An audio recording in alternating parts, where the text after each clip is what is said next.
नमस्कार। साहिब बंदगी सतनाम। आप सभी भक्तात्माओं से प्रार्थना है कि जो सत्संग चलेगा उस सत्संग को सभी बड़े ध्यान से और एकाग्रचित होकर सुने।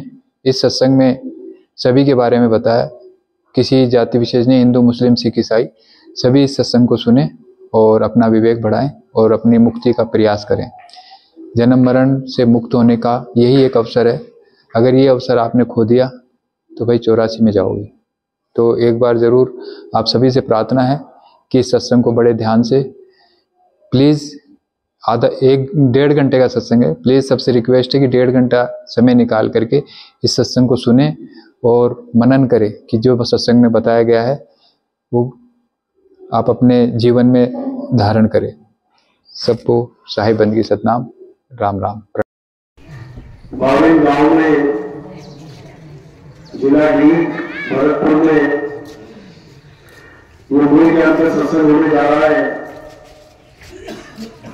बहुत बड़े भाग हैं उन जीवों के जिनको अपने पूरे जीवन काल में एक बार भी ये मूल ज्ञान सुनने को मिल जाता है, और उससे भी बड़े भाग होते हैं उन जीवों के जो इस मूल ज्ञान को थोड़ा सा भी समझना शुरू कर देते हैं।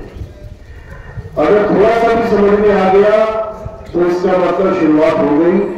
अब धीरे धीरे धीरे करके आप वहां तक पहुंच जाओगे जहां तक पहुंचने के लिए आपको ये इंसानी जन्म मिला है। क्योंकि सबसे बड़ी दुविधा तो ये है कि हमें यही नहीं पता कि हमें इंसान का जन्म मिला तो मिला क्यों है, कारण क्या है। पूरे संसार में किसी से भी पूछोगे कि हमें इंसान क्यों बनाया गया, ये बेचारा कुत्ता बना बैठा है, कोई चिड़िया, कोई कीड़े मकोड़े बने बैठे हैं, हमें इंसान जन्म क्यों मिला, किसी के पास इसका जवाब नहीं होगा। कोई कहेगा ये सृष्टि चलाने के लिए शादियां करो, ब्याह करो, आगे से आगे आबादी बढ़ाओ, इसलिए मिला। कोई कहेगा नाम कमाने के लिए, बड़ा नाम कमाओ दुनिया में फिर मर जाओ।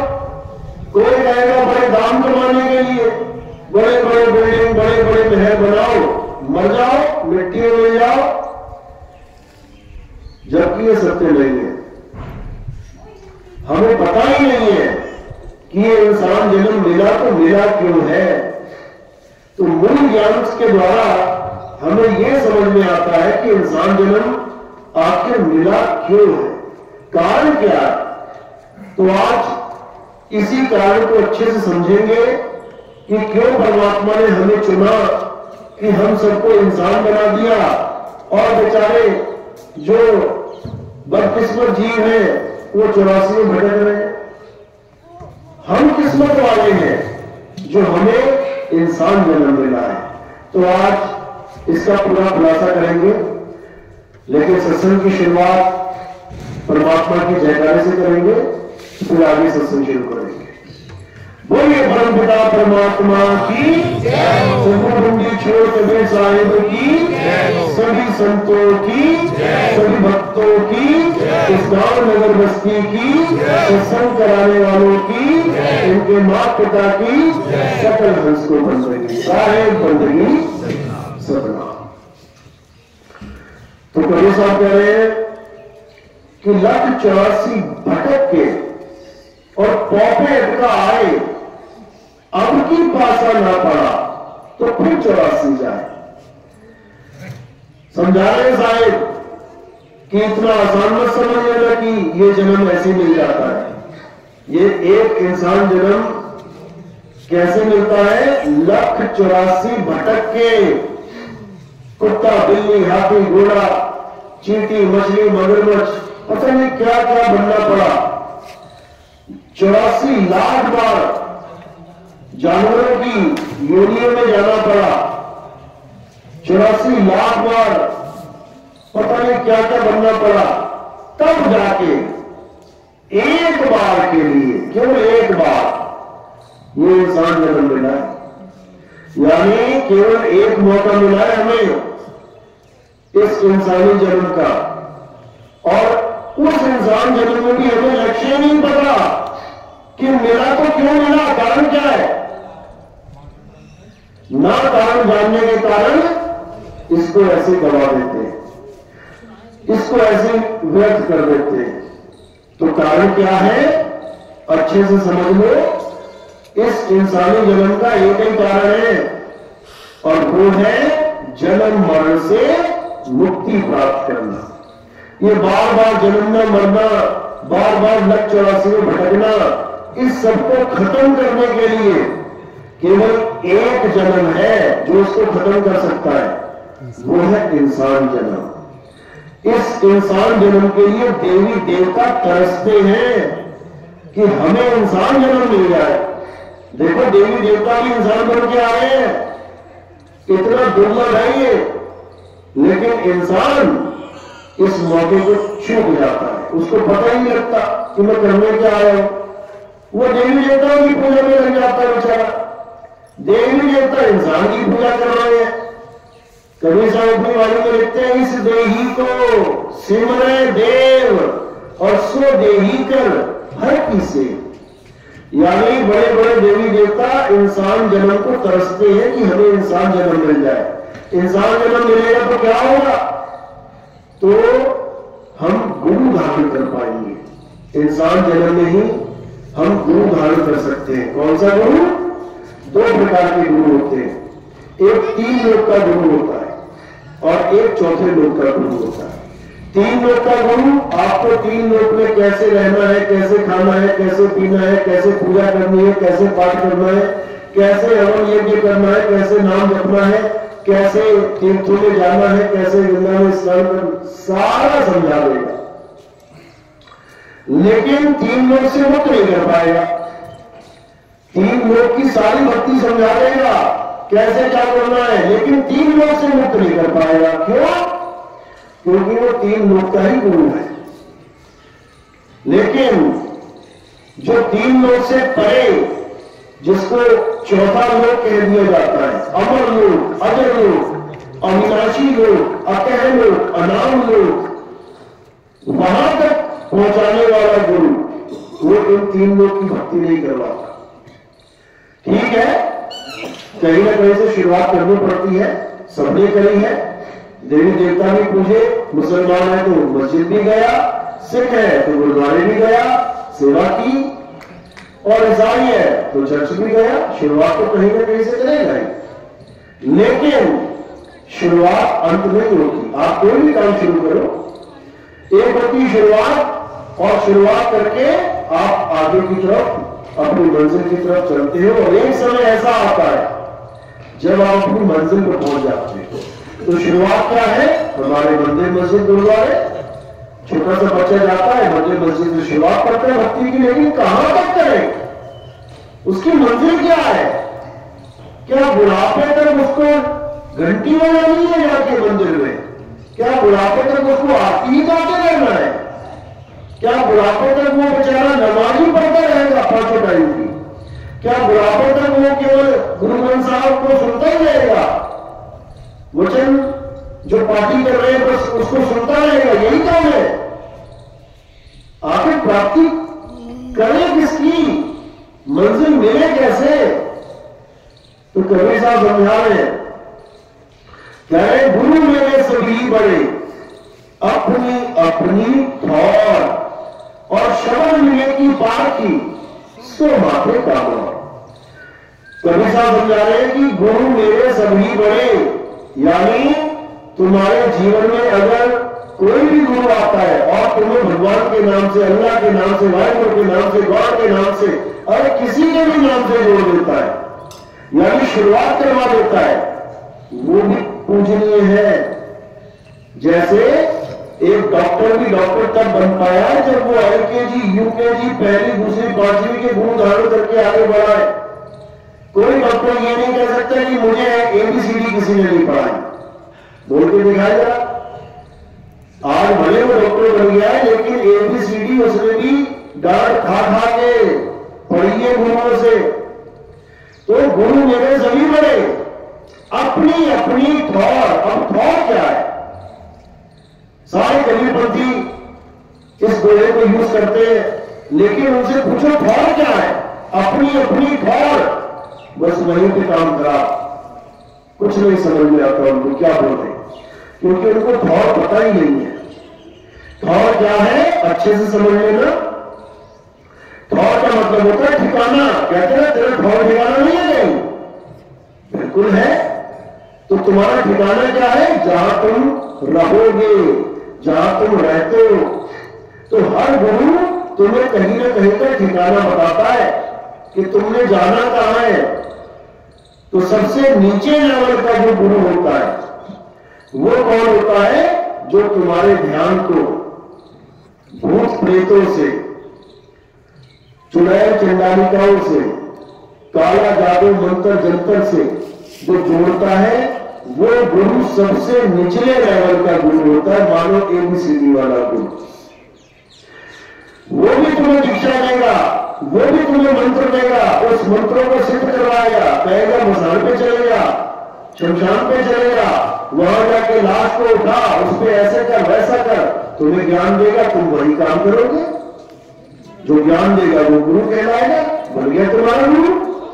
लेकिन ये गुरु तुम्हें मुक्ति प्रदान नहीं कर सकता, इसका ठौर बहुत नीचे है।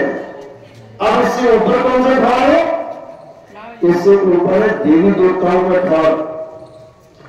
कुछ गुरु ऐसे मिलेंगे जो तुम्हें देवी देवताओं की, पितरों की पूजा करवाएंगे, देवताओं के मंत्र जपवाएंगे, पितरों की तुम्हें श्राप निकलवाएंगे। ये गुरु उससे थोड़ा ऊपर। अब इनसे ऊपर कौन है? जो त्रिदेवों की साधना करवाएंगे, ब्रह्मा विष्णु महेश जी की। वो तुमसे खूब नाम जपवाएंगे, ब्रह्मा विष्णु महेश जी की पूजा करवाएंगे, उसका भाव थोड़ा सा और ऊपर हो गया। और उससे भी ऊपर कौन सा भाव है? जो तुमसे केवल अष्टांगी माया की, यानी जग जननी जगदम्बा की पूजा करवाएंगे। वो ब्रह्मा विष्णु महेश को भी करवा देंगे, छोड़ो इनको भी, ये तो कुछ भी नहीं है। असली चीज तो माया है, जिसने ये सारी जगत की रचना करी है, इसीलिए इसको मायावी जगत कहते हैं, मायावी संसार कहते हैं। तो जो वहां तक पहुंचे ठीक है, उनकी भी अच्छी बात है, थोड़ा थोड़ा और ऊपर आ गया। अब वो उससे भी ऊपर भक्ति करवाते हैं, वो ब्रह्म की साधना करवाते हैं, वो माया को भी छुड़वा देते हैं, छोड़ो इसको भी, अब केवल ब्रह्मनिष्ठ हो जा, अब ब्रह्म लीन हो जा, अब स्वयं ब्रह्म हो जा, अहम ब्रह्मस्मि हो जा, ये भी साधना करवाते हैं। तो ये उनसे भी ऊपर का ठौर है। लेकिन अंत नहीं है ये भी, इससे भी ऊपर की साधना करवाते हैं। वो ब्रह्म की भी साधना नहीं, किसकी? पार ब्रह्म परमेश्वर की, यानी ब्रह्म के भी पार जो विराजमान है उसकी साधना करवाते हैं। यानी सारी भक्तियों में सबसे टॉप की भक्ति करवाते हैं। जब तक वो आपके जीवन में नहीं आए तब तक आपको मंजिल नहीं मिल सकती। आप चलते चले जाओगे लेकिन रुक नहीं पाओगे, कहीं मंजिल नहीं मिलेगी। सफर करना अलग बात है और सफर करके मंजिल तक पहुंचना अलग बात है। सफर तो तुम भाई उड़ाओ, घूमते रहो पूरे भारत में, सफर ही सफर है। मंजिल क्या है? जहां तुमने पहुंचना है उस ठिकाने में पहुंच गए, सफर खत्म हो गया। इसी प्रकार जितने भी नीचे की भक्तियां हैं ये कभी खत्म नहीं होती। आप पूजा करो, सारी उम्र कर रहे हो, पूजा खत्म ही नहीं होती है। आप कुछ भी कर रहे हो, खत्म ही नहीं होता। तो खत्म क्या होगा? जब मंजिल पे पहुंच जाओगे तब भक्ति भी खत्म हो जाएगी, फिर क्या भक्ति करोगे? जब ठिकाने में पहुंचने बात खत्म हो गई। तो इसी को अचल बोला गया है, यानी चल अवस्था में आप एक सफर करने वाले व्यक्ति बन जाते हो और जब ठिकाने में पहुंच गए आराम से जाते रहे सफर में, उसको अचल अवस्था कहते हैं। तो अचल होना ही हमारे जीवन का लक्ष्य है।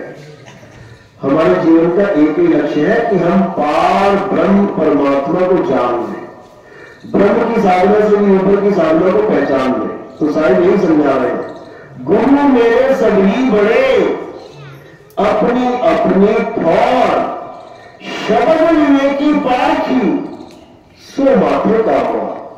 यानी गुरु सारे ठीक है, अपनी अपनी जगह ठीक है, तुम्हें कुछ ना कुछ दे ही रहे हैं, लेकिन कुछ से बात नहीं बनेगी, कुछ ना कुछ देने वाले गुरु से बात नहीं बनेगी।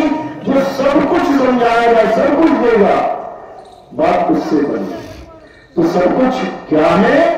वो हमारा अपना निज स्वरूप है, उसी को पार ब्रह्म कहते हैं। ये ब्रह्म से पार है, और ब्रह्म क्या है? हमारा ही अज्ञान स्वरूप है। जीव क्या है? हमारा महाज्ञान स्वरूप है, भोक्ता स्वरूप है। ब्रह्म हमारा सृष्टिकर्ता स्वरूप है, जीव हमारा भोक्ता स्वरूप है, और पार ब्रह्म हमारा निज स्वरूप है। उसमें न भोक्ता और न ही दृष्टिकर्ता, सृष्टिकर्ता, सब खत्म हो जाता है। तो इसी की बात हमेशा समझा रहे हैं कि जब तक तुम्हें ऐसा गुरु नहीं मिला जो तुम्हें त्रिगुणों से ऊपर, माया से ऊपर, ब्रह्म से ऊपर अपने निज स्वरूप में सिद्ध न करवा दे, तब तक तुम्हारा जन्म मरण का चक्कर चलता ही रहेगा। और इसी पार ब्रह्म परमेश्वर को हम क्या कहते हैं संतों की भाषा में? आत्मदेव, देवों के देव महादेव। यहां तक तो सुना होगा आपने, देवों के देव महादेव। क्या बोलते? कौन है? भोले शंकर को बोल देते, लेकिन ऐसा नहीं है। देवों के देव महादेव, आत्मदेव। भोले शंकर तो एक शरीर, जैसे भोले शंकर जी का शरीर चल रहा है, उसको कौन चला रहा है? उस शरीर को चलाने वाला कौन है? असल में देवों का देव महादेव वो आत्मदेव है, जो सबके शरीरों को चला रहा है। वो आपके भी शरीर को चला रहा है, हमारे भी शरीर को चला रहा है, हर शरीर को चला रहा है।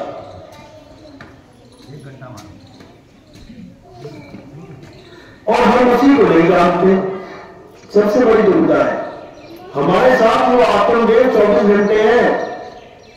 आत्मा सबके साथ 24 घंटे रहती है। आत्मा का नाम सुना ना? सब अपनी अपनी आत्मा लेके आए ना यहाँ पे। एक भी ऐसा नहीं है जिसकी आत्मा घर रह गई हो और वो यहां पे आ जाए, ऐसा नहीं हो सकता। सबकी आत्मा सबके पास है, लेकिन सारी उम्र बीत जाती है, आत्मा का ज्ञान नहीं हो पाता। जो चीज 24 घंटे तुम्हारे साथ है, तुम उसको ही सारी उम्र नहीं जान पाते, और जो तुम्हारे आसपास चीजें पड़ी है तुम उसी में उलझे रह जाते हो। जो तुम्हारा असली स्वरूप है, आत्म स्वरूप, वो तुम कभी नहीं जान पाते, और अपने से अलग हर वस्तु का ज्ञान प्राप्त करके बैठ जाते हो। ये राम जी है, ये श्याम जी है, ये हनुमान जी है, ये कबीर जी है, ये नानक जी है, ये कुरान है, ये गीता है, ये भागवत है, ये बाइबल है, ये कुरान है। सब कुछ जान लिया तुमने, लेकिन उसको नहीं जान पाए जो ये सब ज्ञान लेके बैठा हुआ है, उसको नहीं जान पाए।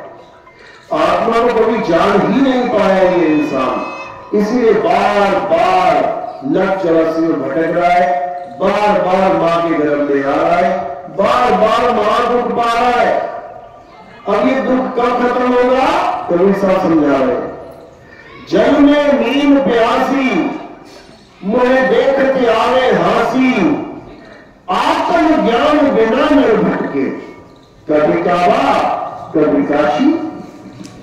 फॉर्मूला बता रहे कबीर साहब कि इस दुनिया में कोई नर भटक रहा है तो क्यों भटक रहा है? आत्म ज्ञान की कमी के कारण। भक्ति है, भक्ति की कोई कमी नहीं है। भक्ति तो इतनी है कि कांवड़ लेने जा रहा है नंगे पैर 50-50 लीटर पानी उठा के, भक्ति में कोई कमी नहीं है। भक्ति इतनी है कि 16-16 किलोमीटर पहाड़ों पे 20-20 किलोमीटर सीधा चल जा रहा है। केदारनाथ ले लो, वैष्णो देवी माता ले लो, भक्ति में कोई कमी नहीं है, पूरी जान लगा रखी है। कमी कहां पे है? आत्मज्ञान की कमी है, केवल आत्मज्ञान की कमी है। अब आत्मज्ञान होता क्या है? बस ये समझ में आ जाए, वो कमी भी पूरी हो जाएगी। जब तक हमें पता ही नहीं है कमी किस चीज की है, हम उस कमी को कैसे पूरा करेंगे? तो आत्मज्ञान को अच्छे से समझ लेना है। आत्मज्ञान ही वो ज्ञान है जो सारे संसार को मुक्ति करवा सकता है, सारे संसार की। ये दुनिया खाली हो जाएगी, बिल्कुल ये बिल्कुल खत्म हो जाएगी, एक भी जीव नहीं रहेगा यहाँ पे अगर सब आत्मज्ञान को प्राप्त कर दे तो। भरतपुर लेकिन ये सुनने में बड़ा अजीब लगता है, दुनिया खाली हो जाएगी। नहीं नहीं नहीं नहीं, फिर तो मुक्ति बेकार चीज है, दुनिया खाली हो जाएगी तो इस दुनिया का क्या होगा? इतनी चिंता लेके बैठे हैं हम लोग दुनिया की। अपनी चिंता नहीं है कि इस दुनिया में दोबारा किसी और नहीं आ जाएंगे, कुत्ता बन के आ गए, बिल्ला बन के आ गए, शेर चीता हाथी घोड़ा बन के आ गए, वो कोई टेंशन नहीं है। किसी को कोई कह दो ना कि दुनिया खाली हो जाए भगवान करे तो उसको चिंता बढ़ जाती है कि नहीं यार ऐसा मत बोल, दुनिया चलेगी नहीं तो कैसे बात करेगी, भगवान ने दुनिया बनाई है। क्यों चिंता हो जाती है? क्योंकि दुनिया बनाने वाला ही बैठा है अंदर उसके, वो कहता है यार मैंने ऐसे दुनिया बनाई तो मेरा खाली हो जाए, क्योंकि वो सबके अंदर विराजमान है। वही कलिकाल भगवान है जो उस तीन लोक का मालिक है, उसी का नाम है कलिकाल। लेकिन लोगों को नहीं समझ नहीं आता, वो इस दुनिया को समझ के बैठ जाते हैं कि ये परमात्मा की सृष्टि है, ये परमात्मा ने दुनिया बनाई है, जबकि ऐसा नहीं है। परमात्मा कोई सृष्टि नहीं बनाते, परमात्मा को सृष्टि खत्म करते हैं। परमात्मा का काम ही नहीं है सृष्टि बनाना, सृष्टि बनाना किसका काम है? ब्रह्म का काम है। और ब्रह्म की सृष्टि को क्या कहते हैं? ब्रह्मांड कहते हैं। ये सारा ब्रह्मांड यानी ब्रह्म के द्वारा बनाया गया अंडे के आकार का, यही है ब्रह्मांड। जैसे अंडे में आप देखोगे चूजा बैठा है और चारों तरफ क्या है? कवर। वो अंडे से बाहर नहीं जा सकता जब तक अंडा फूटे ना। तो वही हालत हम सबकी है, इस अंडे के अंदर बैठे हुए। यह आसमान अंडा है पूरा गोल, इसमें हम सब बैठे हुए हैं। अब इस अंडे से बाहर निकलने का कोई रास्ता नहीं पता, इसलिए अंडे में पैदा होते, अंडे में खप जाते हैं, पैदा हो रहे मर रहे, पैदा हो रहे मर रहे, पैदा हो रहे मर रहे। यही चलता रहेगा सारी उम्र, सारी युग। अब एक ही रास्ता है इस अंडे से बाहर आने का, और वो रास्ता क्या है? वो कबीर साहब का मूल ज्ञान है। साईं समझा रहे हैं कि ये धरती हांडी भई और ढकना भयो आकाश। जैसे कुकर होता है, कुकर में हमने चने डाल दिए, अब कुकर के अंदर जो चने हैं तो नीचे क्या है?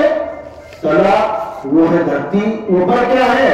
ढक्कन कुकर का, वो क्या है? आकाश। तो कह रहे हैं नीचे धरती, ऊपर आकाश और बीच में जीव को कहा विकास। ये धरती हांडी भई ढकना भयो आकाश, तीन लोक ईंधन में और जीव को कहा विकास। सतलोक हांडी भोर के और ढकना जीव मार, सुरत चली सतलोक को काल रहा झकमार। कबीर साहब ने इस सृष्टि को खोलने का दरवाजा बता दिया, इस सृष्टि के दरवाजे को खोलने का तरीका बता दिया। उसी को खोल के हम निकलेंगे और हम सदा सदा के लिए मुक्त हो जाएंगे। इसी को सामने का जरूर भी अंदर चार हमारी, और कहे कबीर सतगुरु की तारी। खुले कपाट, चाबी लगाई कपाट खुलेगा, दरवाजा खुलेगा। खुले कपाट शब्द झमकारी और पिंड एंड के पार सो देश हमारा है। करने में विकार महल में प्यारा है, यानी उस महल में जाने की हमें कोई रास्ता ही नहीं मिल रहा है। इसको महल मान बैठे हैं, काया रूपी महल को। इसमें परमात्मा ढूंढ रहे हैं, लेकिन जहां परमात्मा सच में रहता है वहां का हमें संदेशा ही नहीं है, अंदेशा ही नहीं है, कोई विचार ही नहीं है। तो वहां का विचार कौन देता है? गुरु देता है। गुरु समझाता है कि तू फंस गया क्रांतिकार में, तू फंस गया बेगाने देश में, अब इस बेगाने देश को छोड़ और अपने देश की तरफ पलायन कर, तब तो अपने देश घर जा पाएगा। तो यही कबीर साहब समझा रहे, रहना नहीं देश ले जाना है। अरे ये धरती कागज की पुलिया बूढ़ पड़े हो जाना है, ये संसार झाड़े झाकर अरे उन्हें तो रोज मर जाना है, चाहे कभी सुनो साधो सतगुरु नाम ठिकाना है। यानी वो नाम ही हमारा ठिकाना है। और वो ठिकाना हमें कैसे मिलेगा? जब हमें वो ठिकाना देने वाला गुरु मिल जाएगा। जैसे मैंने बताया पहले कि अपनी अपनी घर, हर गुरु तुम्हें कहीं ना कहीं किसी न किसी से जोड़ देगा। कोई कहेगा शिवलोक चलते हैं, कोई कहेगा वैकुंठ लोक चलेंगे मरने के बाद, कोई कहेगा स्वर्ग चलते, कोई कहेगा महास्वर्ग चलते, कोई कहेगा ब्रह्मलोक चलते, कोई कह रहा है माता के माया के लोग को चलते। सब इस कहीं ना कहीं फॉर्म बता रहे हैं। लेकिन वो जरूर होगा, वो ये कभी नहीं बोलेगा कि चलो स्वर्ग चले, चलो शिव लोग चले, वैकुंठ लोग चले, पितर लोग चले, कभी नहीं बोलेगा। वो क्या बोलेगा? चलो शब्द में चले, क्योंकि शब्द ही ठिकाना है। स्वर्ग समाये शब्द में, वाक्य काल न खाए। शब्द ही ठिकाना है स्वर्ग का। स्वर्ग केवल शरीर में रह के, केवल शब्द में रह के मुक्त हो सकती है।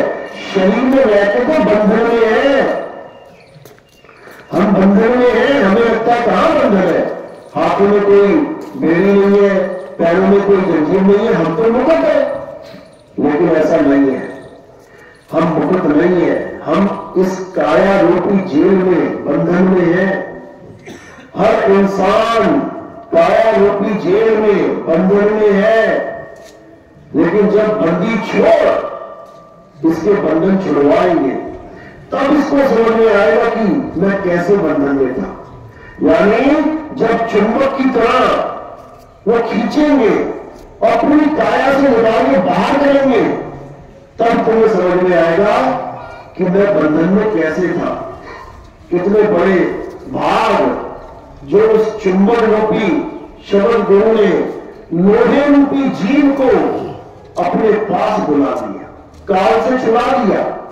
इसी को समझाया साहब ने, मोह चुंबक की प्रीत जो, अरे मोह को लेके उठाए, ऐसा शब्द कबीर का काल से लेके छुड़ाए। ऐसा शब्द कबीर का। यानी ठीक है, तुमने पूजा करी, पाठ करी, हवन किए, यज्ञ किए, बहुत अच्छी बात है, बुराई इसमें भी नहीं है। क्यों? कुछ ना कुछ कर रहे हैं भगवान के लिए, भक्ति करने के लिए कुछ ना कुछ कर रहे हो, बहुत अच्छी बात है। लेकिन बस इतना विचार करना है कि हम भक्ति कर क्यों रहे हैं, कारण क्या है। अब जिसका कारण है भक्ति करना दुनियावी इच्छाओं की वस्तुएं प्राप्त करने के लिए, वो तो बहुत लो लेवल का भगत है। उसको तो ये भी नहीं पता भक्ति करनी क्यों है। और जो भगत मुक्ति प्राप्त करने के लिए भक्ति कर रहा है, वो सच में एक संस्कारी जीव है। वो परमात्मा का सबसे प्रिय भगत है, जो मुक्ति प्राप्त करने के लिए भक्ति कर रहा है।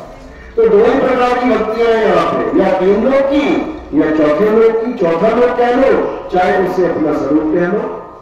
तो 3 लोक की भक्ति में आ जाता है दुनियावी चीजों की इच्छाएं करना, और चौथे लोक की भक्ति में आ जाता है अपने निज स्वरूप को प्राप्त करना। तो 3 युग में, सतयुग, त्रेता, द्वापर, हम यही सब करते आए हैं। क्या करते आए सतयुग, द्वापर, त्रेता में? वही काम कर रहे हैं जो अभी हमने लगा रखा है। क्या क्या कर रहे हैं? पूजा, पाठ, हवन, यज्ञ, मंत्र जाप, तीर्थ स्थान, नदियों में नहाना, यही सब करते आ रहे हैं। और यही हमने सतयुग में किया, सतयुग में भी यही कुछ किया। अगर सतयुग में ये सब करके हमें मुक्ति मिल जाती तो हम कभी त्रेता में ना आते। लेकिन हम त्रेता में आ गए, और त्रेता में भी हमने यही सब कुछ किया, यही सब करते रहे। हवन, यज्ञ, पूजा, पाठ, तीर्थ स्थान, मूर्त स्थान, फिर वापस द्वापर में आ गए। अगर त्रेता में मुक्त हो गए होते ये सब करके, तो द्वापर में ना आते। लेकिन द्वापर में आ गए, फिर वही काम शुरू कर दिया, फिर वही काम शुरू कर दिया। हवन, यज्ञ, पूजा, पाठ, तीर्थ, मूर्त, फिर द्वापर से भी फिर वापस आ गए। अब देखो कलयुग में बैठे हुए, कलयुग में बैठे हुए मतलब न सतयुग में मुक्त हो पाए, न द्वापर में, न त्रेता में मुक्त हो पाए। इसीलिए आप यहां बैठे हुए हैं। अब मुक्ति ना होने का कारण क्या है? हम मुक्त हो क्यों नहीं पाए? हम इसलिए मुक्त नहीं हो पाए क्योंकि हमने पूजा करी, पाठ किए, हवन करे, यज्ञ किए, तीर्थों में गए, मूर्तों में गए, दुनिया भर का कर्म कांड किया, सब कुछ कर डाला, बस इसीलिए मुक्त नहीं हुए। और अगर कलयुग में भी यही काम करेंगे, हवन यज्ञ पूजा पाठ, तो समझ लो कलयुग में भी मुक्त नहीं हो पाएंगे, फिर वापस जाना पड़ेगा। इसलिए अब क्या करना है? अब वो करना है जो पहले कभी नहीं किया। और क्या छोड़ना है? अब वो छोड़ना है जो पहले करते आए हैं। बस यही दो चीजें पकड़नी है। जो आज तक कर रहे हो उसको छोड़ देना है, और जो आज तक नहीं किया उसको करना है। अब क्या छोड़ना है, क्या करना है, ये अच्छे से समझ लो। छोड़ने के लिए क्या है? इंसानों के बनाई हुई, इंसानों के द्वारा बनाई हुई हर चीज छोड़ देनी है। हर चीज। क्या बनाया इंसानों ने? इंसानों ने मूर्तियां बनाई। किसने बनाई? इंसानों ने। क्यों बनाई? इंसानों ने ऑर्डर दिया। इंसान ने ही इंसान को ऑर्डर दिया कि मूर्ति बना। तो उसने पूछा कितने हाथ रखूं? अरे 6 हाथ रख दे, चल 8 रख दे। कितने सिर रखूं? 2 सिर रख दे, चल 3 रख दे, चल 4 रख दे। ऑर्डर दे रहा है। हाथ में क्या पकड़ाना है? गदा पकड़ाऊं, शंख पकड़ाऊं, भाला पकड़ाऊं? अरे चल धनुष्बाण पकड़ा दे, एक हाथ में फूल पकड़ा दे। कौन दे रहा है ऑर्डर? इंसान दे रहा है। भगवान को बनाने की तैयारी चल रही है, समझ लो। बना के तैयार कर दिया, अब रेट लगेगा उसका। कितने का है? 20,000 का। अरे 15 ले ले भाई। भगवान भी लेके आए तो सस्ते में लेके आए। इंसान द्वारा बनाया वो भगवान देखता है, असली भगवान को खरीद लोगे क्या? ये इंसानों के द्वारा बनाई गई मूर्तियां बिकती हैं, भगवान को नहीं कोई खरीद सकता। तो इंसानों के द्वारा बनाई गई चीजों को जितना कर लिया ठीक है, आगे छोड़ देना है। और क्या बनाया इंसान ने? मंदिर, मस्जिद, गुरुद्वारे, चर्च, ये सारे जितने भी धार्मिक स्थल किसने बनाए हैं? इंसान ने बनाए हैं, इंसानों ने बनाए हैं। तो अब उसको किनारे कर देना है। ठीक है, जितना कर दिया अच्छी बात है। और क्या छोड़ना है? ये सारे मंत्र, जितने भी मुंह से निकलने वाले मंत्र हैं, अल्लाह, वाहिगुरु, राम, कबीर, कोई भी नाम निकल रहा तुम्हारे मुंह से, किसने बनाए हैं? ये अक्षर किसने बनाए हैं? हिंदी के, पंजाबी के, उर्दू के, फारसी के, जर्मनी, जापानी, चाइनीज, पुर्तगीज, जितने मर्जी देशों में भाषाएं देख लो, किसने बनाई है? इंसान ने। एक ऐसा समय था जब आदमी मानव था। आदमी मानव के पास कपड़े भी नहीं थे, जंगल घूम रहा था। आदमी मानव के पास कोई घर नहीं था रहने के लिए। आदमी मानव के पास खाने के लिए कोई इंतजाम नहीं था, कोई भाषा भी नहीं थी। तब ये सारे अक्षर कहां थे? तब उसने अक्षर नहीं बनाए थे, आग भी नहीं थी उसके पास। लेकिन आग उसके पास आ गई। कैसे? क्योंकि उसने आग की खोज करी। 2 पत्थर से पत्थर टकराए, आग प्रकट हुई। उसको पता लग गया कि आग कैसे आई, आग को कैसे प्रकट करना है। इसी प्रकार जैसे आपको प्रकट किया, वैसे ही इस मुंह से, कंठ से, जीव से अक्षर प्रकट कर दिए। हिंदुस्तान में जो आदि मानव थे, उन्होंने हिंदी भाषा के, संस्कृत भाषा के अक्षर प्रकट किए। जो अंग्रेजों वाले यानी अमेरिका, इंग्लैंड के आदि मानव थे, उन्होंने अंग्रेजी भाषा के अक्षर प्रकट कर दिए। हम लोगों ने 52 अक्षर प्रकट किए, उन लोगों ने 26 किए। धीरे धीरे सारे संसार में चाइनीज, पुर्तगीज, सारी भाषाएं, अक्षर किसने बनाए? आदि मानवों ने। उन्हीं अक्षरों को हम जपने लग गए। अब क्या करना है? जो इंसानों ने बनाई चीज उसको छोड़ना है। क्यों?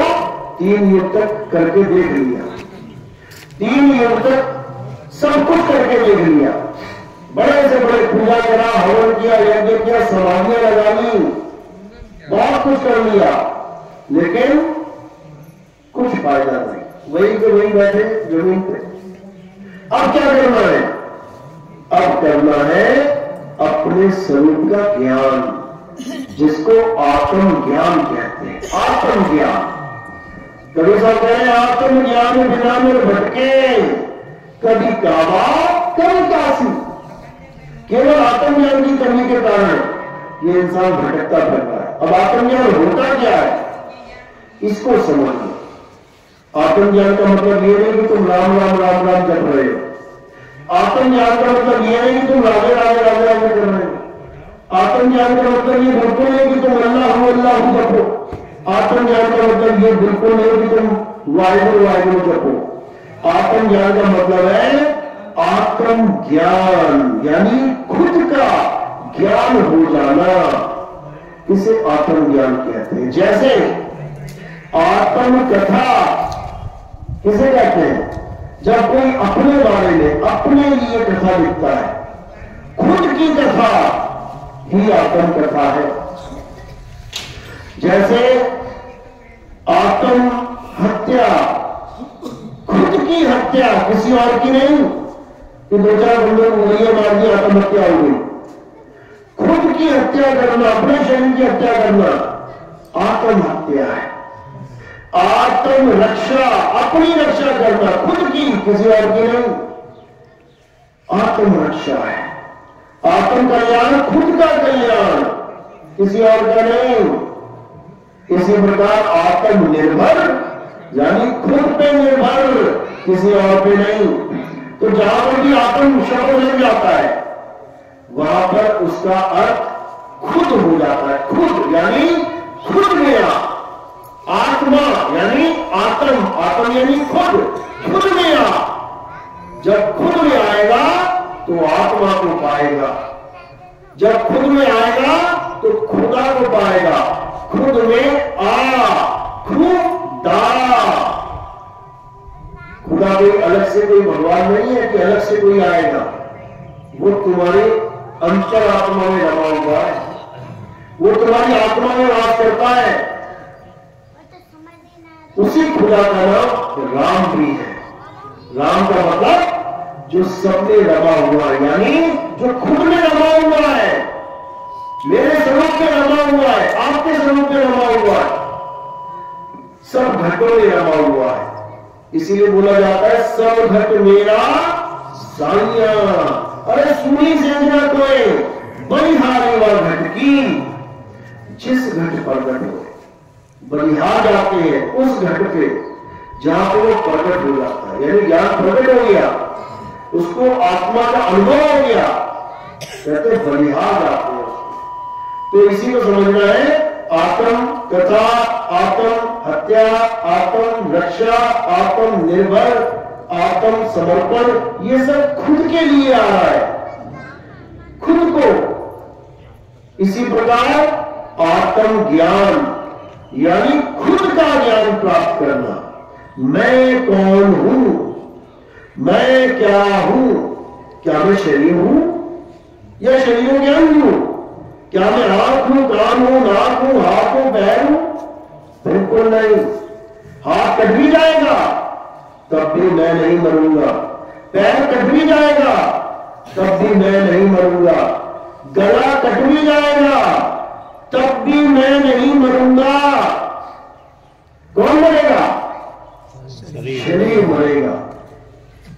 इसको समझना, अपनी आत्मा को जानना, जो शरीरों से परे है, उसे आत्मज्ञान कहते हैं।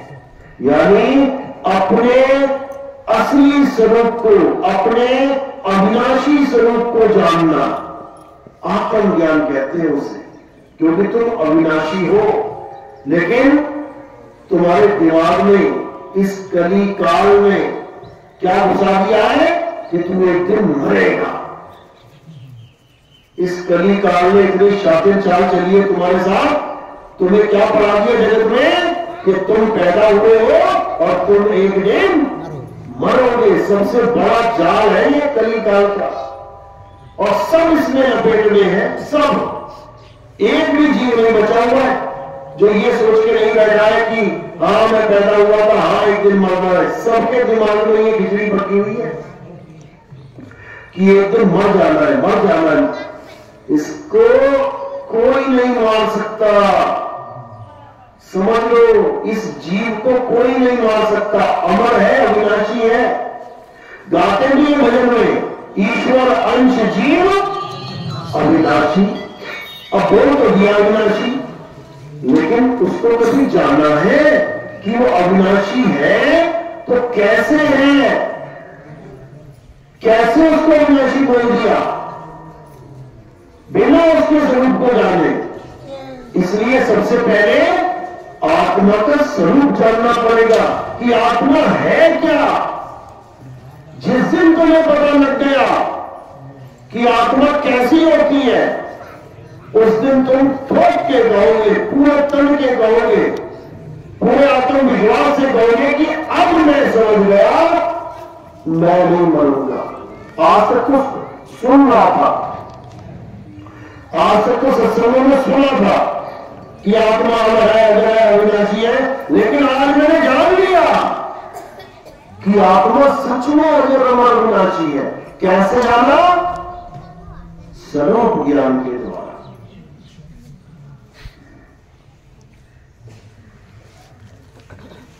स्वरूप ज्ञान के द्वारा, इसी को आत्मबोध कहते हैं। सुनना आसान है, आत्मा मैंने बोला तुमने सुन लिया, आत्मा हाँ सुन लिया, आत्मा सुन लिया, लेकिन क्या है आत्मा? किसके बारे में बोल रहा हूं मैं? ये आत्मा वस्तु है तो है क्या? कान हाँ सुन लिया, छू भी लिया, बाल हाँ सुन लिया, छू भी लिया, नाक हाँ सुन लिया, छू भी लिया, पेट हाथ पैर हाँ सुन लिया, छू भी लिया, समझ में आ गया कैसा होता है। लेकिन आत्मा सुन तो लिया लेकिन समझ नहीं पाया। क्यों? क्योंकि कभी आत्मा का स्वरूप प्राप्त ही नहीं हुआ, कभी आत्मा के साथ साक्षात्कार ही नहीं हुआ। जैसे करंट, मैंने बोला करंट, जिसके करंट लगा है वो एक मिनट में समझ जाएगा मैं क्या बोल रहा हूं। करंट सबके करंट लगा है, कोई है ऐसा जिसके नहीं लगा है? कोई ऐसा है जिसके करंट नहीं लगा आज तक जीवन में? हाथ खड़ा करोगे? आपको कभी करंट नहीं लगा? बहुत अच्छी बात है। बाकी सब करंट खाए बैठे हैं। कहीं ना कहीं कभी ना कभी सबके लगी जाता है, जब ना चाहते हुए, चाहता कोई नहीं मुझे करंट लगे, लेकिन ये दिखता नहीं है, इसलिए झटके से लग जाता है।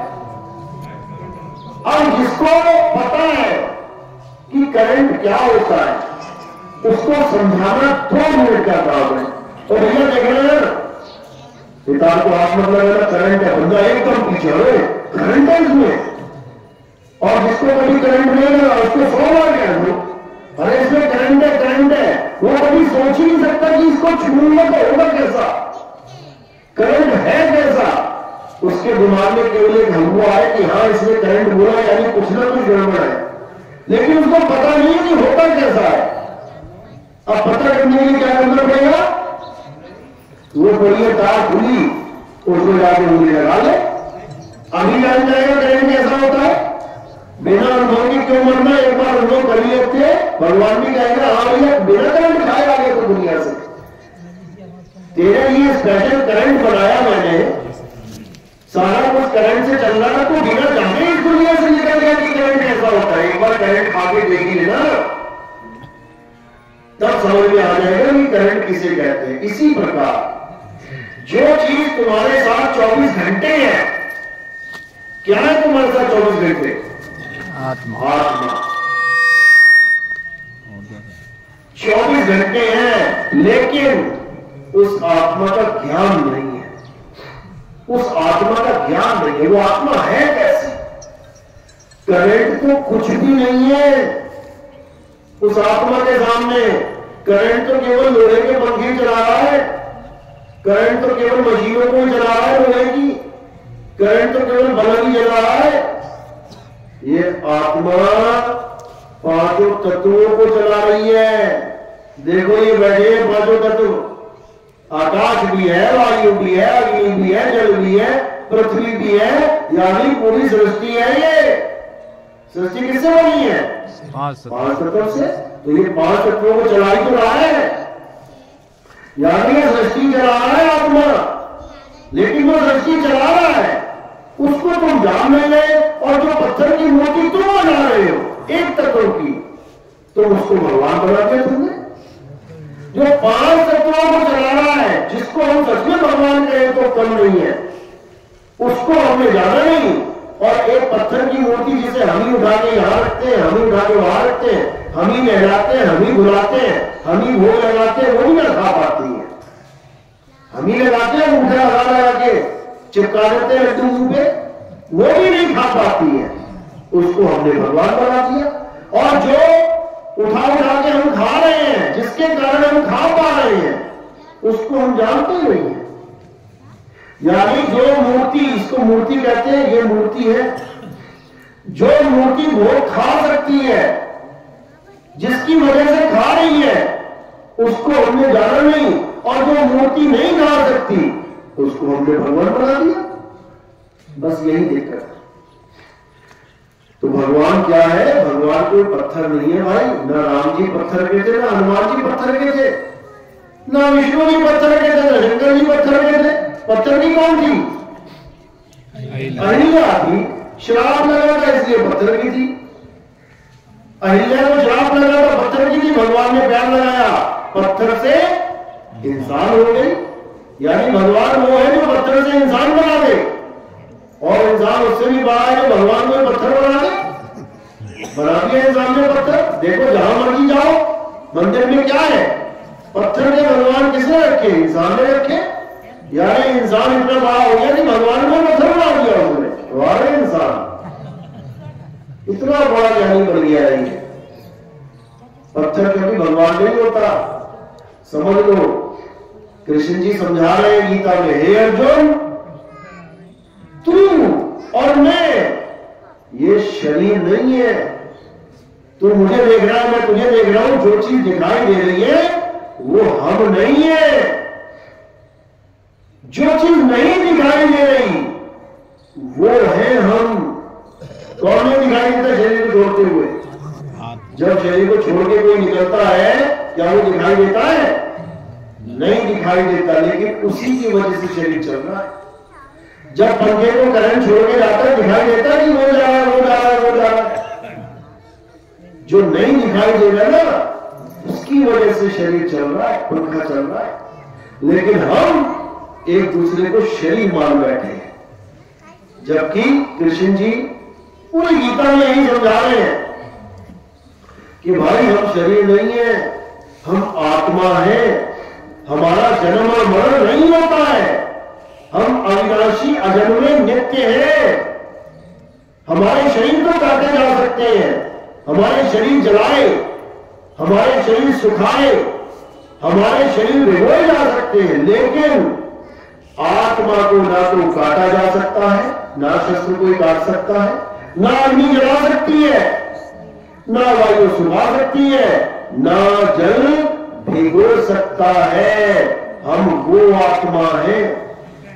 लेकिन लोगों ने शरीर तो छोड़ो, शरीर भी मानते समझ में आता। लोगों ने पत्थर बना दिया कृष्ण जी को। सबसे बड़ी दिक्कत तो ये हो जाती। कृष्ण जी वो है जो पूरे पहाड़ को उठा दिया जिन्होंने, और तुमने उसको कृष्ण बना दिया जिसको टेढ़ा कर दो तो खुद ही तो उठ पाए। एक मूर्ति को टेढ़ा कर दो, किसी की भी मूर्ति को टेढ़ा कर दो, कितने मिनट में उठ जाएगी? कितने घंटे में उठ जाएगी? कितने दिन में उठ जाएगी? कितने महीने में? कितने साल में? कितने युगों में? कभी नहीं, वो कभी नहीं उठेगी।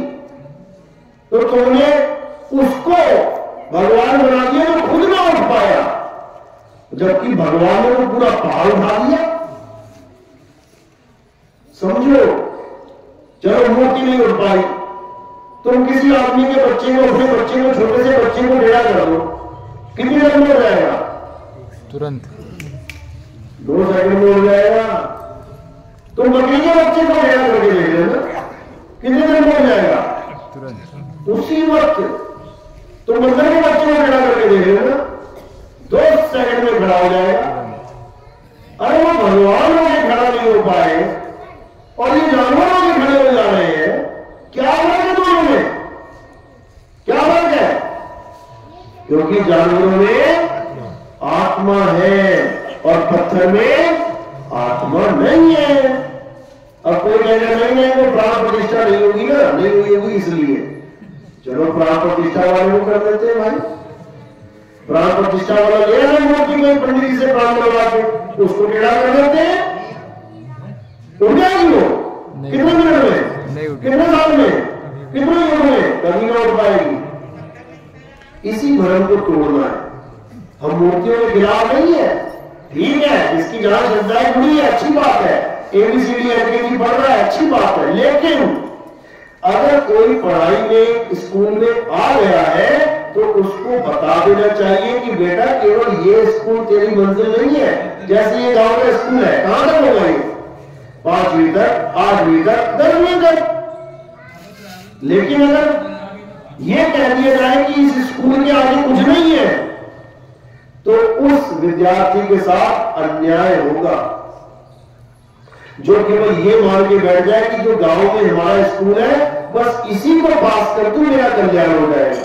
नहीं होगा, क्योंकि मंजिल और आगे है। 10वीं करने के बाद 12वीं शायद किसी और गांव में जाना पड़े, 12वीं करने के बाद कॉलेज शायद किसी शहर में जाना पड़े, शहर के कॉलेज से भी आगे हायर स्टडीज शायद किसी और देश में जाना पड़े, जाते हैं लोग पढ़ने। यानी अपनी मंजिल को जानो कि मैंने कहां तक जाना है। केवल मंदिर मस्जिद गुरुद्वारे तक सीमित नहीं होना है। वो तो हमें ज्ञान दे रहे हैं कि बेटा आगे बढ़ो, वो रोक नहीं रहे अपने तक। मंदिर में कृष्ण जी की फोटो है, तुम पूज रहे हो, इसका मतलब तुम्हें प्रेम हो गया कृष्ण जी से, केवल मंदिर में सीमित होने के लिए नहीं, वो इसलिए कि अब गीता पढ़ो। मंदिर में प्रेम हो गया, अब गीता कहां मिलेगी? अब गीता तुम्हें बाहर मिलेगी, खरीदो जाके गीता। मंदिर में गीता नहीं मिलेगी। मंदिर में कौन पढ़ रहा है गीता? मंदिर में केवल पूजा चल रही है। कोई आता है महात्मा, मंदिर में प्रोग्राम करता है, 5 दिन की, 6 दिन की, 7 दिन की पूजा करवाता है, गीता के बारे में बताता है, आत्मा का ज्ञान समझाता है, उसके बाद फिर वही पत्थर पूज के चला जाता है। तो इससे भी कल्याण होने वाला नहीं है। इसीलिए आत्मा को जानो। पलटू साहब कह रहे पलटू पूजे आत्मा, अरे नित्य आए नित्य जाए और पातर पूजे मूर्खा, हाथ जोड़ ही आए।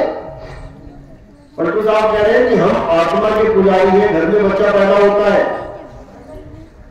बच्चा पैदा हुआ, खुशी हुई, लड़का पैदा हुआ, लेकिन उसमें आत्मा ना हो तो कितनी खुशी होगी? बच्चा पैदा हुआ, लड़का पैदा हुआ, लेकिन उसमें आत्मा की कमी है, कितनी खुशी होगी? बिल्कुल भी नहीं, गम हो जाएगा। यानी हम उसकी पूजा कर रहे हैं जिसके ना होने से तुम्हें गम हो रहा है और जिसके होने से तुम्हें खुशी हो रही है। किसकी बात चल रही है? शरीर की, आत्मा की? शरीर को दोनों कंडीशन में मिल जाएगा तुम्हें। बच्चा तो दोनों कंडीशन में तुम्हारे हाथ में है, चाहे मरा हुआ है चाहे जिंदा है, बच्चा तो तुम्हारे हाथ में है ना। फोटो खिंचवा दो उसकी अपने साथ। लेकिन खुशी और गम वो बच्चा नहीं दे रहा है, वो शरीर नहीं दे रहा है, वो कौन दे रहा है? आत्मा दे रहा है। आत्मा नहीं है, बच्चा हाथ में है, बजाओ ताली बजाओ, ताली नहीं बजाओगे, जबकि बच्चा हाथ में है, लड़का है लड़की भी नहीं है, लेकिन कोई खुशी नहीं। क्यों? आत्मा ही नहीं है। और ताली ताली बजा दी, भंडारे कर दिए, पता लगा थोड़ी देर में वो निकल गया, अब बीच में रोना धोना चालू हो गया। तो शरीर तो तुम्हारे हाथ में है ना, रो क्यों रहे? क्योंकि शरीर का कोई महत्व ही नहीं है आत्मा के सामने। वैसे बड़ा महत्व है इसका, क्योंकि इसके बिना आत्मज्ञान नहीं हो पाएगा।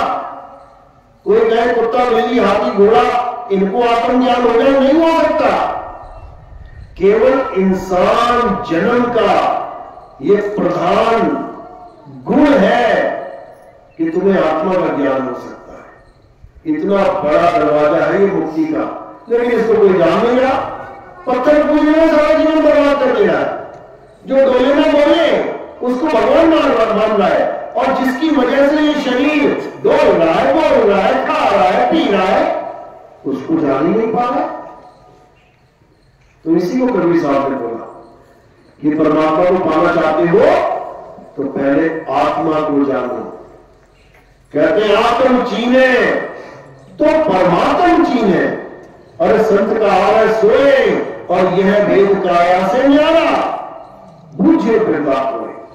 ये काया से न्यारा खेल है भाई, आत्मा का खेल है, आत्मज्ञान का खेल है। तो साई समझा रहे हैं कबीर आत्मज्ञान का बड़ा नगर में शोर, और पूछो कैसी आत्मा, और देते दात रिपोर्ट।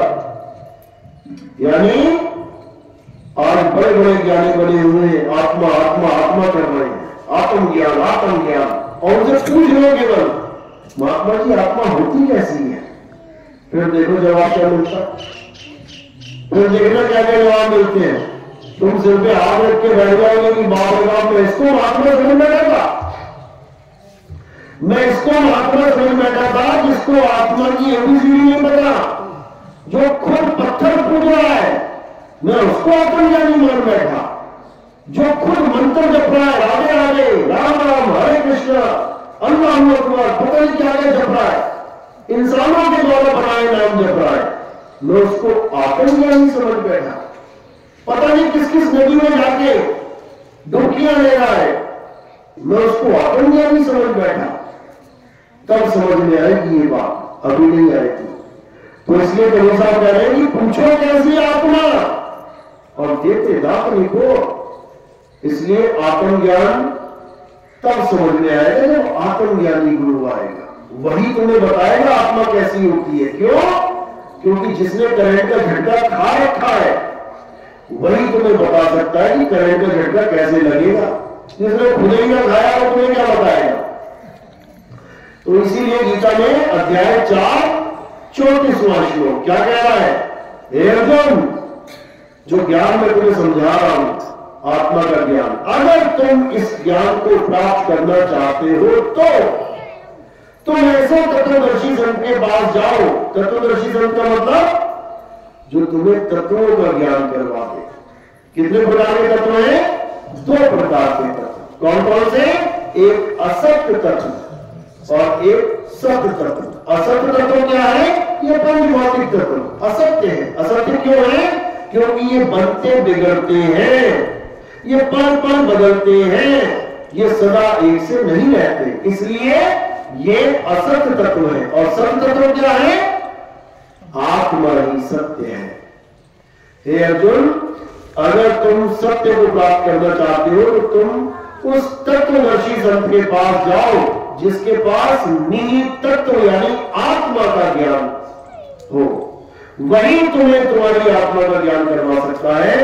एक बार आत्म ज्ञान हो जाने पर कभी जीवन में अज्ञान प्रवेश नहीं करता। अध्याय 4 35वां श्लोक पढ़ो। यानी एक बार तुम्हें आत्मज्ञान हो गया उसके बाद तुम कभी जीवन में अपने आप को शरीर नहीं मान सकते। कोई कितना ही जोर के ना लगा तो तुम मर जाओगे मर जाओगे। अरे हम ना मरे मरे में संसारा और हमको मिला जीवन हारा। हमें आत्मज्ञान मिल गया है, अब नहीं मरते, भूल जाओ। अब शरीर छोड़ेंगे और कैसे छोड़ेंगे उसका भी ज्ञान है, बिना ज्ञान के अज्ञानियों की तरह नहीं छोड़ेंगे। तो यही कबीर साहब समझा रहे हैं कि जब आत्मा का ज्ञान हो जाता है तो सारे जीवन के लिए हो जाता है। जैसे एक बार भी तुम्हें अगर करंट लग गया एक बार तो कब तक के लिए रहेगा एक्सपीरियंस? सारी उम्र के लिए। चाहे बचपन में लगाओ तब भी तुम्हें पता है बुढ़ापे तक याद रहेगा कि क्या हुआ था। यानी दोबारा तुम अज्ञान को प्राप्त नहीं कर पाओगे, तुम भूल नहीं जाओगे उसको। अरे बचपन में लगा था, भूल गया में कैसा होता है? ऐसा नहीं हो सकता। एक बार तुमने तैराकी सीख ली, एक बार तुम तैरना सीख गए, अब सारी उम्र में भूलोगे।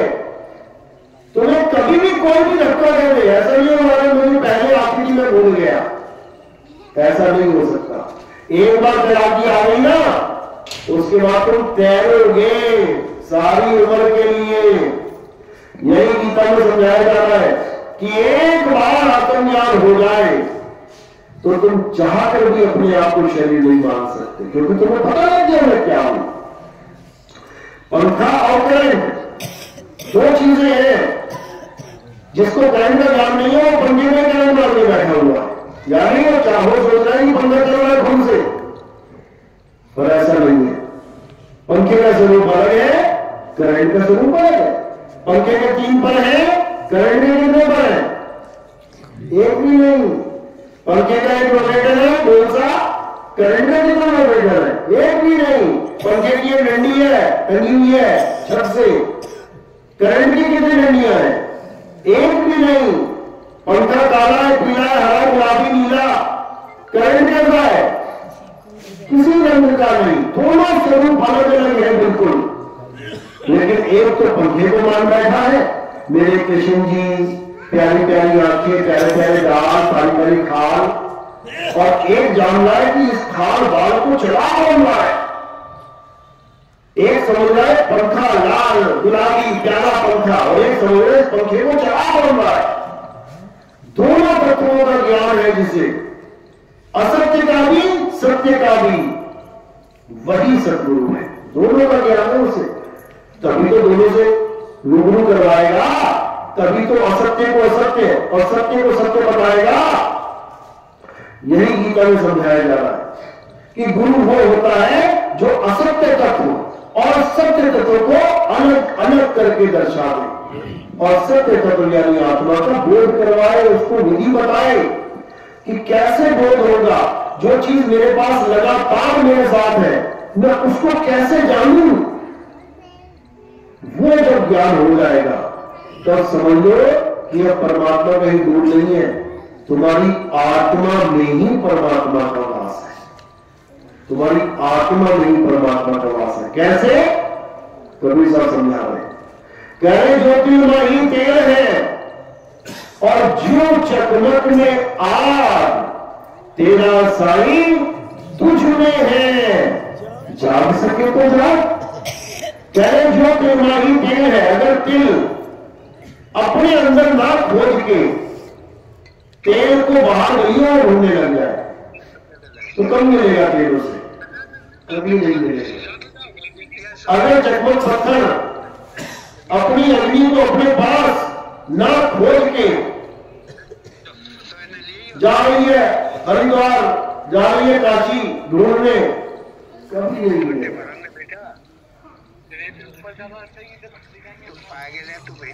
इसीलिए कबीर साहब समझा रहे हैं कि जो तेमाही तेल है, जो चकमक में यार, तेरा साईं तुझ में है, जाग सके तो जाग। अब सोता मत रह जाना, अब जागने का समय आ गया है, और जागना मतलब अपने स्वरूप को प्राप्त कर लेना, तभी जागोगे। अगर आत्मा के अलावा और किसी की भी पूजा करते रहे तो समझ जाना कि वो नाशवान तत्वों की पूजा चल रही है। गीता में बिल्कुल स्पष्ट बोला, हे अर्जुन, ये सारी प्रकृति मेरी माया है, इस माया को कोई लाभ नहीं सकता। लेकिन जो आत्मा का ज्ञान प्राप्त कर लेते हैं वो मेरी त्रिगुणी माया को सहज ही लांग जाते हैं। सहज ही, बिल्कुल सहज में लांग जाएंगे। क्यों? क्योंकि उनको पता है कि माया का अस्तित्व कहां तक है और सत्य का स्वरूप कहां पे है। बड़े सहज होकर लांग जाएंगे। जैसे जिसको तैरना नहीं आता वो समुद्र नहीं पार कर पाएगा, नदी में पार कर पाएगा। लेकिन जिसको तैरना आता है, लेकिन उसको कैसे तैरेगा?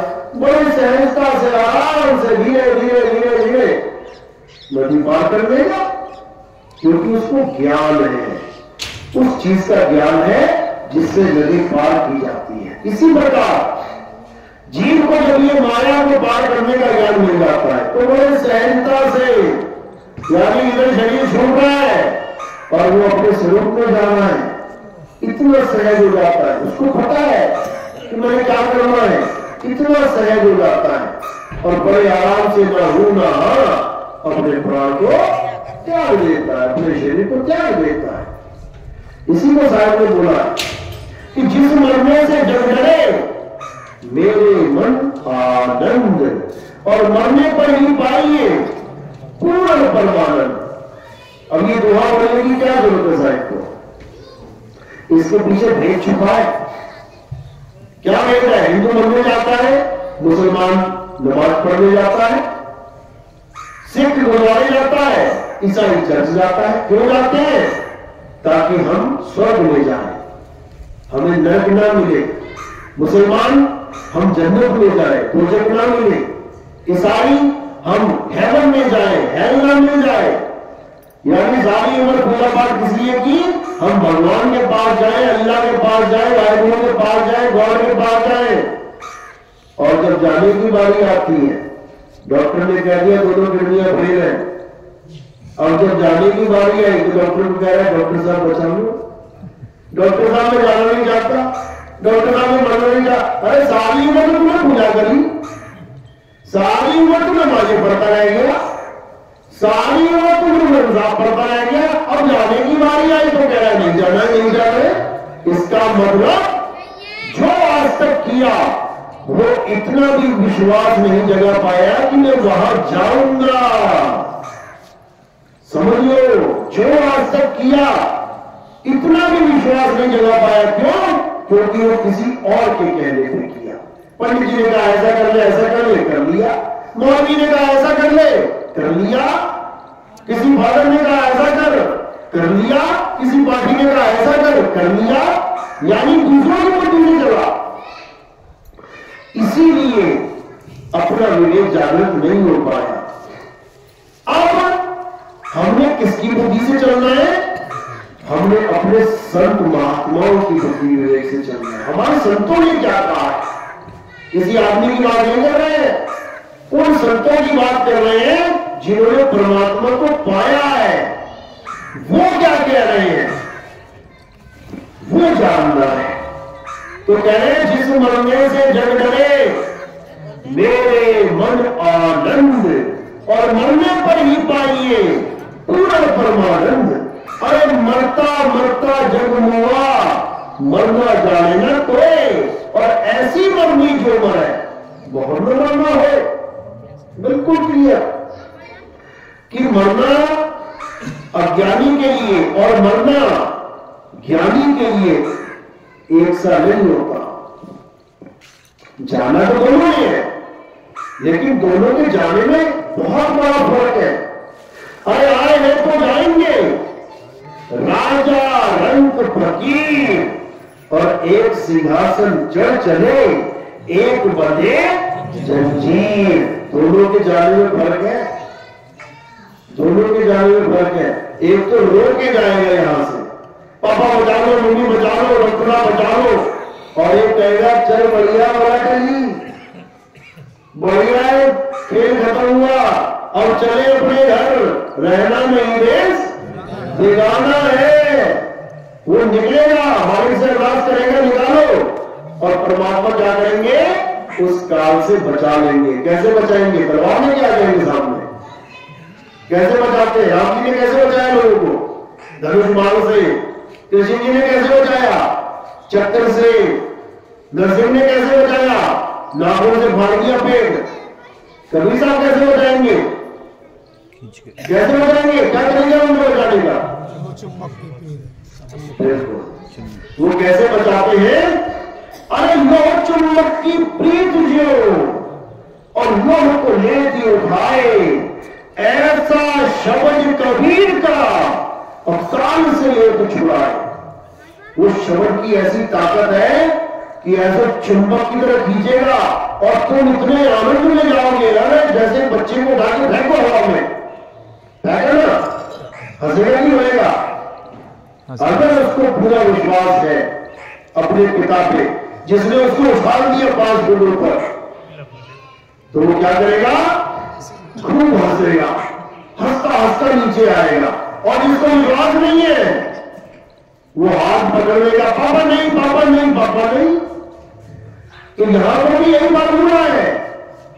जिसको विश्वास है वो तो और उड़ने की कोशिश करेगा, अरे खींच ले भाई, मैं तैयार हूं चलने के लिए।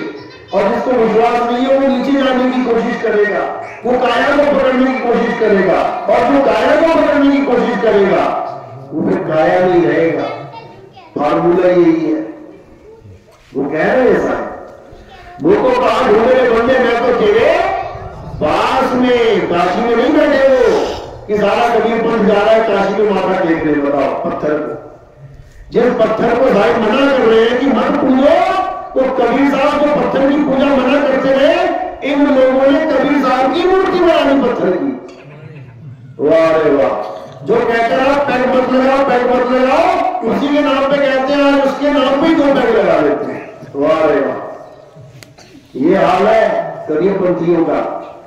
लेकिन जो विवेकी हंस है वो एक पल में समझ जाता है कि यहां पर दाल में कुछ काला नहीं, पूरी दाल ही काली है। वो निकल जाता है वहां से। तो जाहिर करने जा रहे हैं कि मौका कहां ढूंढे बंदे, मैं तो तेरे पास में, ना मंदिर में, ना मस्जिद में, ना काबे कैलाश में। क्यों बोला ये? इसलिए बोला कि तुम्हारा विवेक जगे, तुम्हारे पीछे 5 कुत्ते लग जाए। तुम्हारे सामने 50 फुट की मूर्ति है, हाथ में तलवार पकड़ रखी है उस मूर्ति ने, और वो तलवार भी कम से कम 10-12 फुट की होगी। और सामने ही एक 5 फुट का आदमी है और 5 फुट का लकड़ी लेके खड़ा है। 5 कुत्ते तुम्हारे पीछे पड़े, तुम किसकी तरफ भागोगे बचने के लिए? कौन भागेगा मूर्ति की तरफ हाथ खड़ा करेगा कि मूर्ति मुझे बचा लेगी? जो भागेगा वो मूर्ख होगा। उस इंसान की तरफ भागोगे जिसके हाथ में सोटा है, लट्ठा है, डंडा है, उसके पास भागोगे, ये बचा लेगा। वो 50 फुट की होके नहीं बचा पाएगी, ये 5 फुट का होके बचा लेगा। कारण क्या है? आत्मा ही कारण है।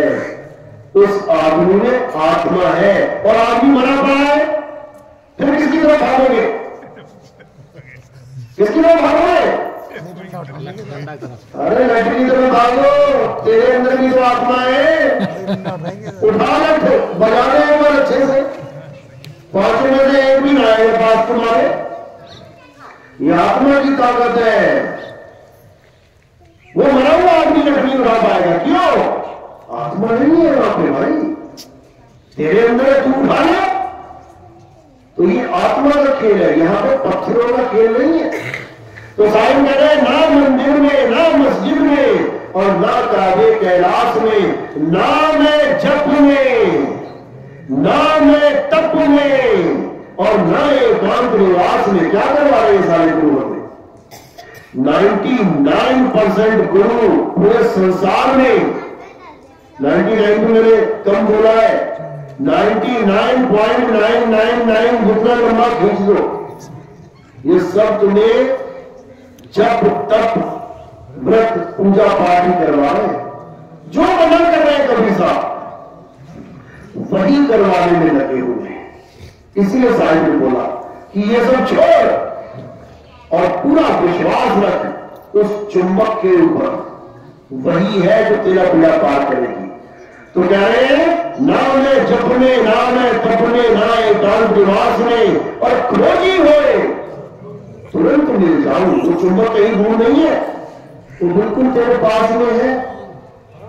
वो चुंबक बिल्कुल पास में है। जैसे एक दाना पिस रहा है चक्की में, अब बचने के लिए क्या है? कील। कितनी दूर है? बिल्कुल पास में है, चक्की नहीं है, जबकि डाला उसको कीली के पास जाता है, लेकिन कील को छोड़ के जो दाना दूर होता जाता है वो पिसता जाता है। तो हम क्या करना है? जो हम दूर हो गए हैं कील रूपी सत्य से, हमें वापस उसी कील के साथ चिपक जाना जाके। सारे समझा रहे लोगे? और ये धरती हानि भई बोल दिया ना, इसी को समझना है, इसी हानि से निकल जाना है। कैसे निकलेंगे? जब कील को पकड़ लेंगे। तो साहिब कह रहे हैं कि इन दो बातों को चलती चक्की देख के दिया कबीरा रोए। कौन कौन सी? एक तो ये नीचे मिट्टी की एक चल रही है, और ऊपर आसमान की, धरती और आसमान, उसके बीच में सारा जहां। कह रहे चलती चक्की देख के और दिया कबीरा रोए, इन दो पापों के बीच में साबुत बचाना पड़े। एक पाप धरती चले और एक चले आसमान, और इन दोनों के बीच में अरे पिछले सकल जहान। तो कह रहे पार्टी पार्टी सब कहे और किल्ली कहे ना कोई, और जो किल्ली सब लाग रहा तो बाद में आता हो। अब वो किल्ली ढूंढिए कहां है? वो किल्ली हमारे बिल्कुल पास में है, और जैसे वो किल्ली का पता लग गया, अब क्या करना है? कह रहे खोजी हो तुरंत मिल जाऊं एक पल की तलाश में, और कहे कभी सुनोगे साधो मैं तो हूं विश्वास में। अब केवल आखिरी सिग्नेचर जो है विश्वास का है, और कुछ नहीं है। बस लास्ट साइन जो होना है वो विश्वास है। यानी तुमने सारा चेक सब कुछ भर दिया, बस तुम साइन ना करो उस पर। तुम चाहे 1 करोड़ लिख लो, चाहे 10 करोड़ लिख लो, चल जाएगा क्या? नहीं चलेगा।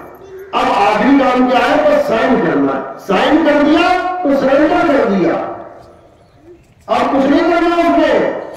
साइन करने के बाद कुछ नहीं करना है। साइन कर दिया यानी ये जान तेरे नाम कर दी, अब निकाल। कहते हैं पार कर चाहे मार कर, वो अब तू देख।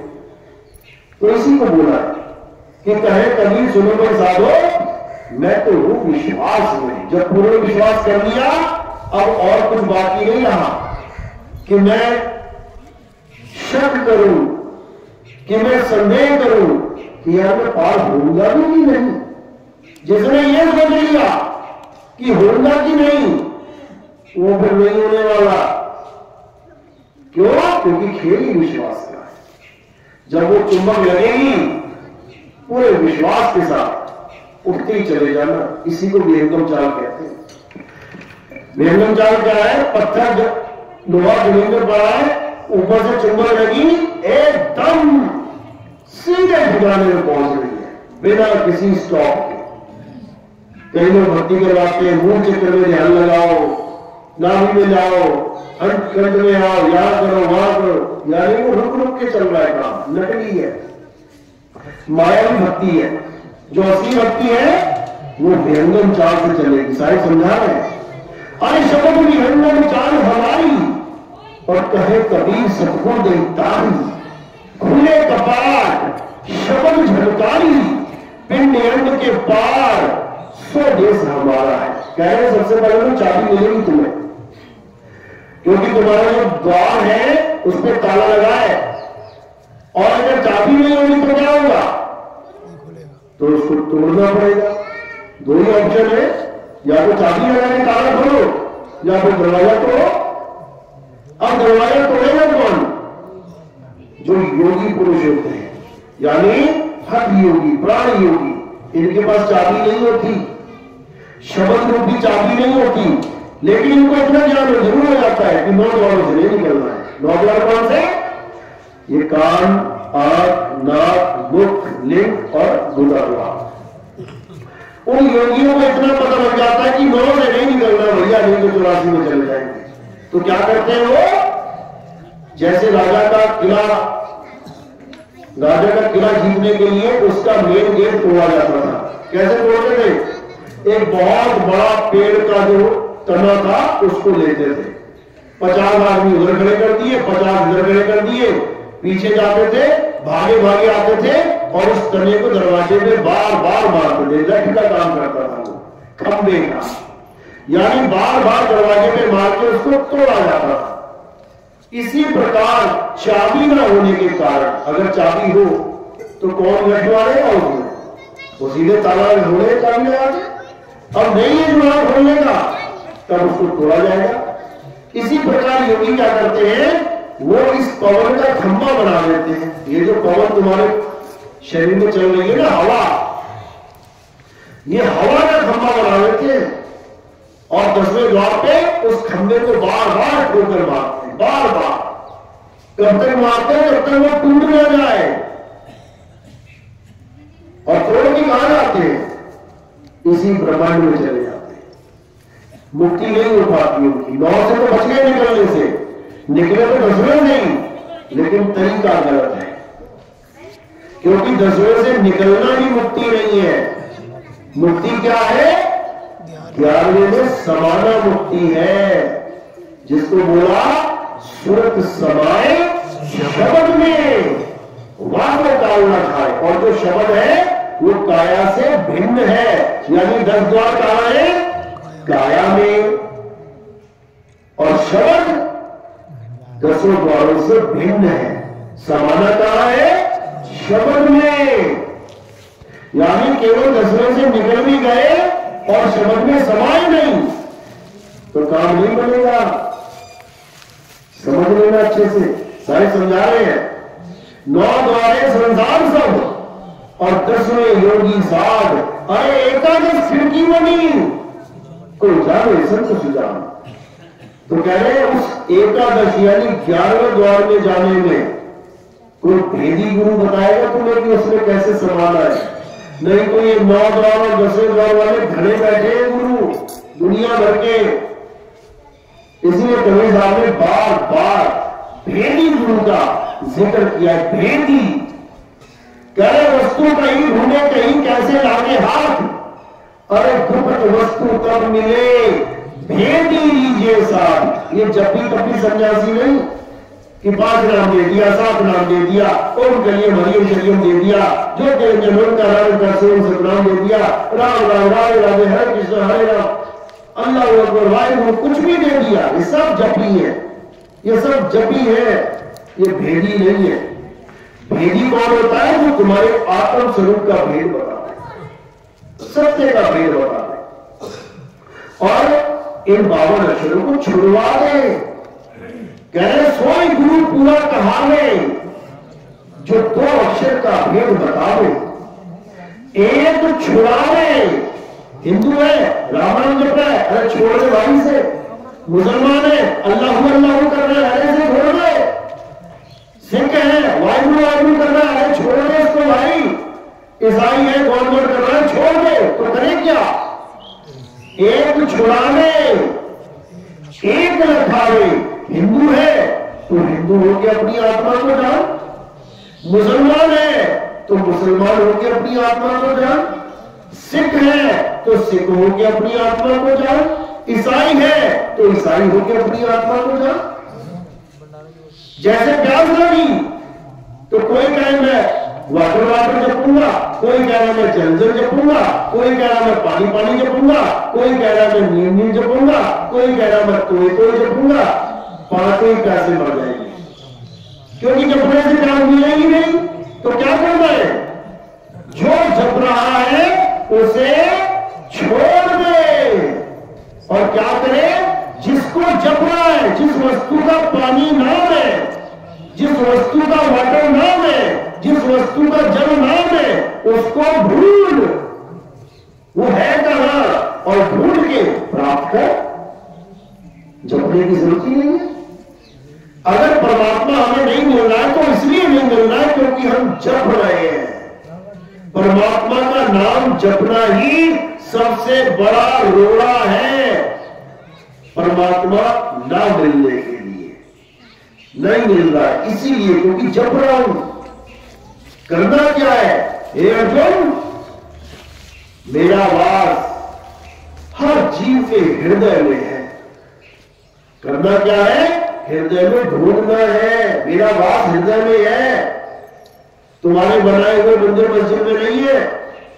अब हृदय का मतलब ये नहीं कि पंपिंग स्टेशन को तुम दिल को हृदय मान लो, इसमें नहीं बैठा वो। हृदय का मतलब है आत्मा। हृदय का मतलब ये वाला दिल नहीं है, इसमें तो कोई तीर मारे तो बंद हो जाएगा ना।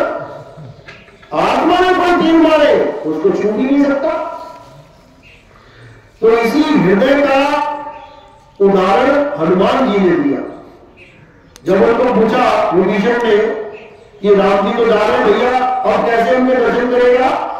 तो हनुमान जी ने कहा वो मेरे हृदय में विराजमान है, मुझे किसी अयोध्या के मंदिर में जाने की जरूरत नहीं है। और उस हृदय को हम लोग ये वाला हृदय मान बैठे कि उन्होंने छाती फाड़ के दिखा दी, उसमें राम जी खड़े थे। वो हृदय नहीं है भाई, ये वो हृदय नहीं है। हृदय का मतलब है हमारी आत्मा, यानी प्रभु राम कहां बसते हैं? हमारी आत्मा में बसते हैं परमात्मा।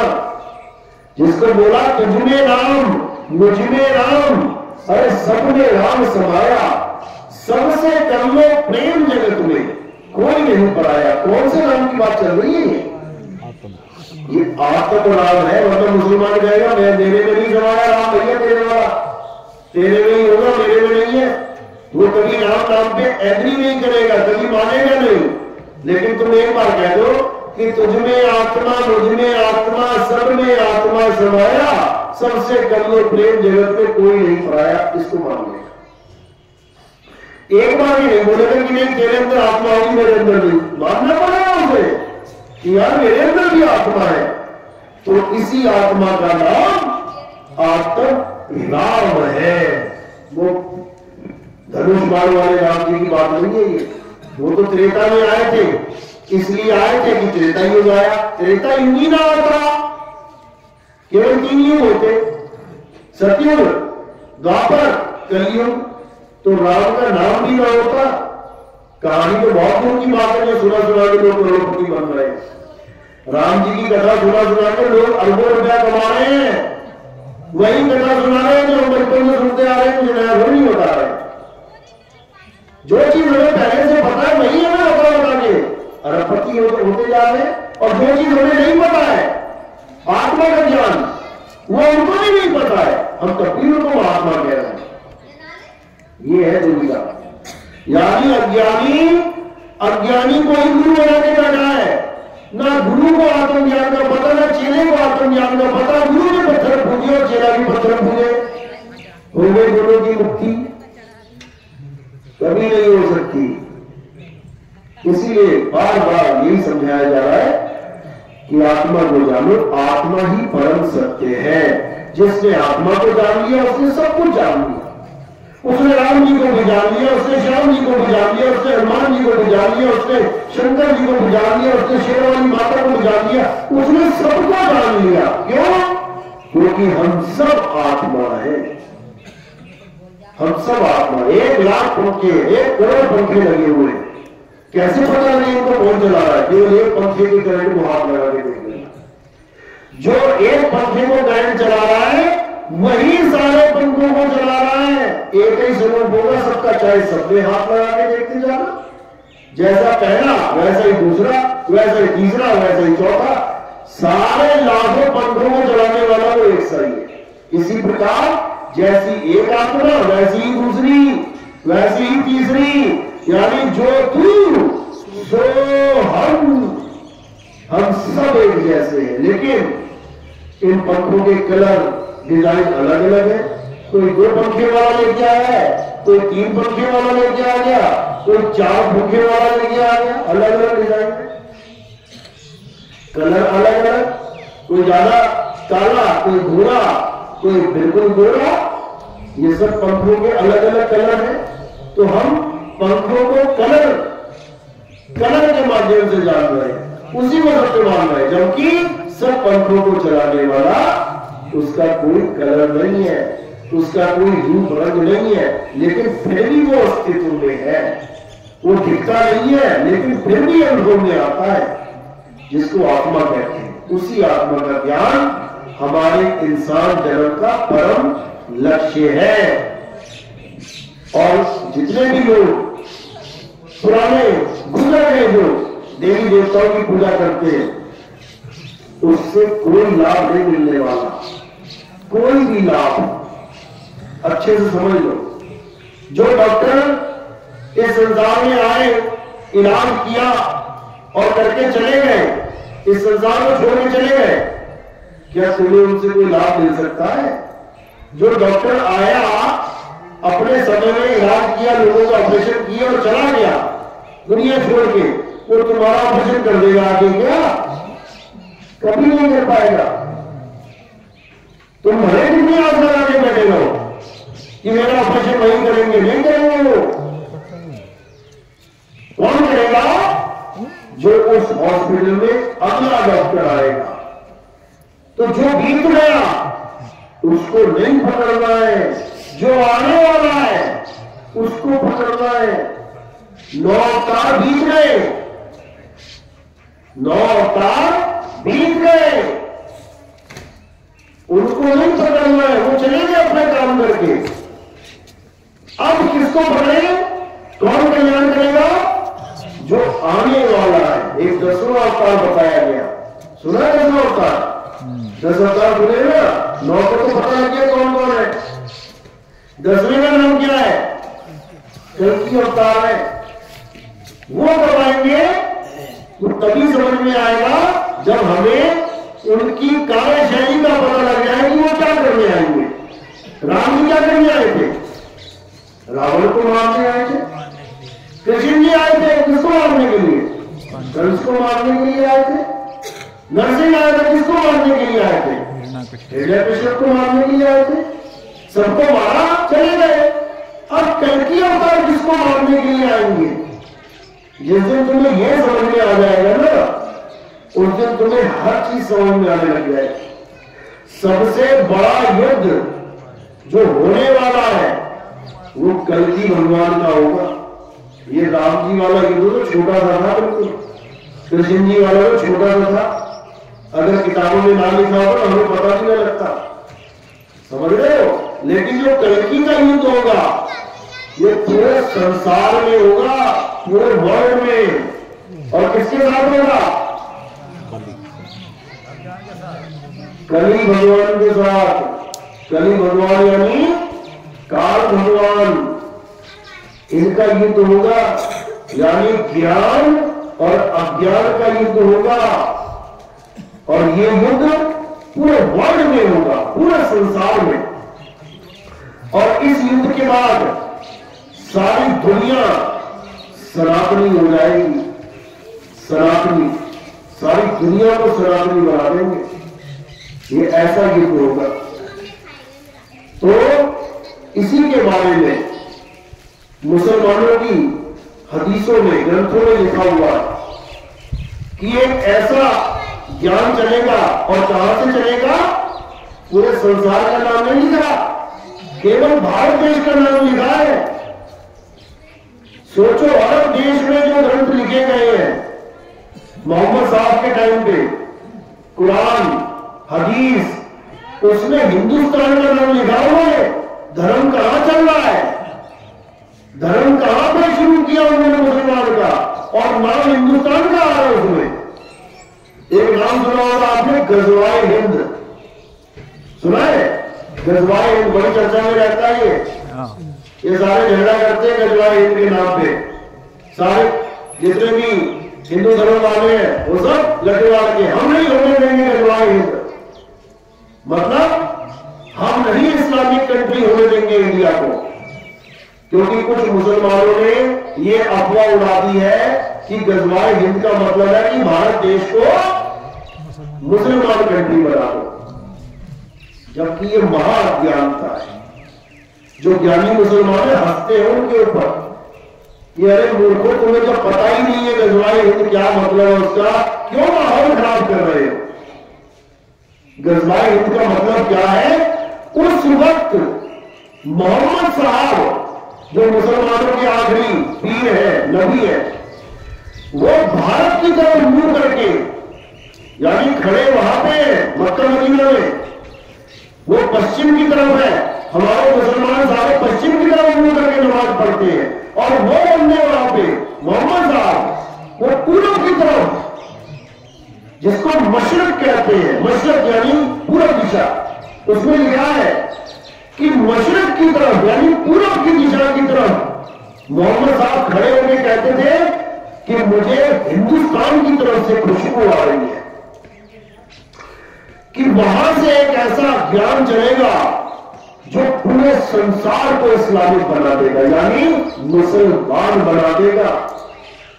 मुसलमान बना देगा, मुसलमान का मतलब ये नहीं तुम्हें टोपियां रखवा दी जाएंगी, तुम्हारी मुझे करवा दी जाएंगी। मुसलमान का मतलब है, दो शब्दों से बना है मुसलमान, एक है मुसल्ला और एक है ईमान। दो शब्दों का मेल है मुसलमान। मुसल्ला क्या होता है? मुसल्ला है एक, जैसे हमारे यहां कहते हैं मृगशाला। मृगशाला क्या होती है? बैठने के लिए मखमली, बिल्कुल ऐसा मखमली कि उसमें उंगली लगाओ तो ऐसा है उंगली हो जाएगी अंदर, इतना मखमली। ऐसा मखमली मुसल्ला जो नमाज पढ़ने के लिए काम आता है, उससे खड़े होकर नमाज पढ़ते हैं मुसलमान, चटाई की तरह होता है। तो उस मुसल्ले के ऊपर खड़ा होके जो ईमान को धारण कर दे वही मुसलमान है। अब वो मुसल्ला ये नहीं है जो कंपनियां बना रही है 500 रुपए में।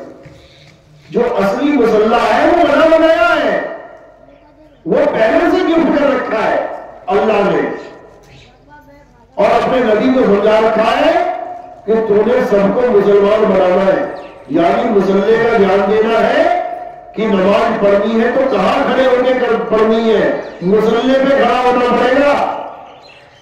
अब जो ज्ञानी पुरुष है वो समझते हैं कि मुसल्ला कहां पे है, और उसी के ऊपर खड़े होकर नमाज पढ़ रहे हैं और ईमान को धारण कर रहे हैं। तो उस वक्त मोहम्मद साहब पूरब दिशा की तरफ खड़े होकर कहते थे कि भारत से वो आगाज होगा, भारत देश से वो ज्ञान उठेगा जो सारे संसार को एक कर देगा। ये तो मुसलमानों की कहानी हो गई। अब ईसाइयों की सुन लो। ईसाई क्या कहते हैं? आज इतना बड़ा धर्म परिवर्तन हो रहा है, हिंदू से दे ईसाई, दे ईसाई, दे ईसाई बना रहे हैं, पैसा देके, हेल्थ फैसिलिटीज देके, हॉस्पिटल फ्री कर दिए, बच्चों के स्कूल फ्री कर दिए कि आओ ईसाई बनो, हिंदू से ईसाई बनो और फ्री में जीवन जियो। वो भी ये मानते हैं कि एक समय आने वाला है, तो आने वाला है कि ईसा मसीह दोबारा आएंगे, घोड़े को बैठ के आएंगे और हाथ में लोहे की तलवार होगी, बिल्कुल वैसे ही जैसे हमारे कलकी भगवान आएंगे हिंदुओं के। कैसे आएंगे? घोड़े पे बैठ के आएंगे, हाथ में लोहे की तलवार होगी, और वही मुसलमानों में इमाम मेहदी के लिए बोला जाता है कि आखिरी जो आएगा ज्ञान देने के लिए वो घोड़े में बैठ के आएगा, उसके हाथ में लोहे की तलवार होगी। लेकिन तीनों ही नहीं समझ पा रहे हैं कि वो कौन सा घोड़ा है और कौन सी तलवार है। आज जमाना परमाणु बम का है, एक बम डाला और पूरा शहर डाला, उसमें तुम्हारी तलवार क्या करेगी? उसमें तुम्हारा घोड़ा क्या करेगा?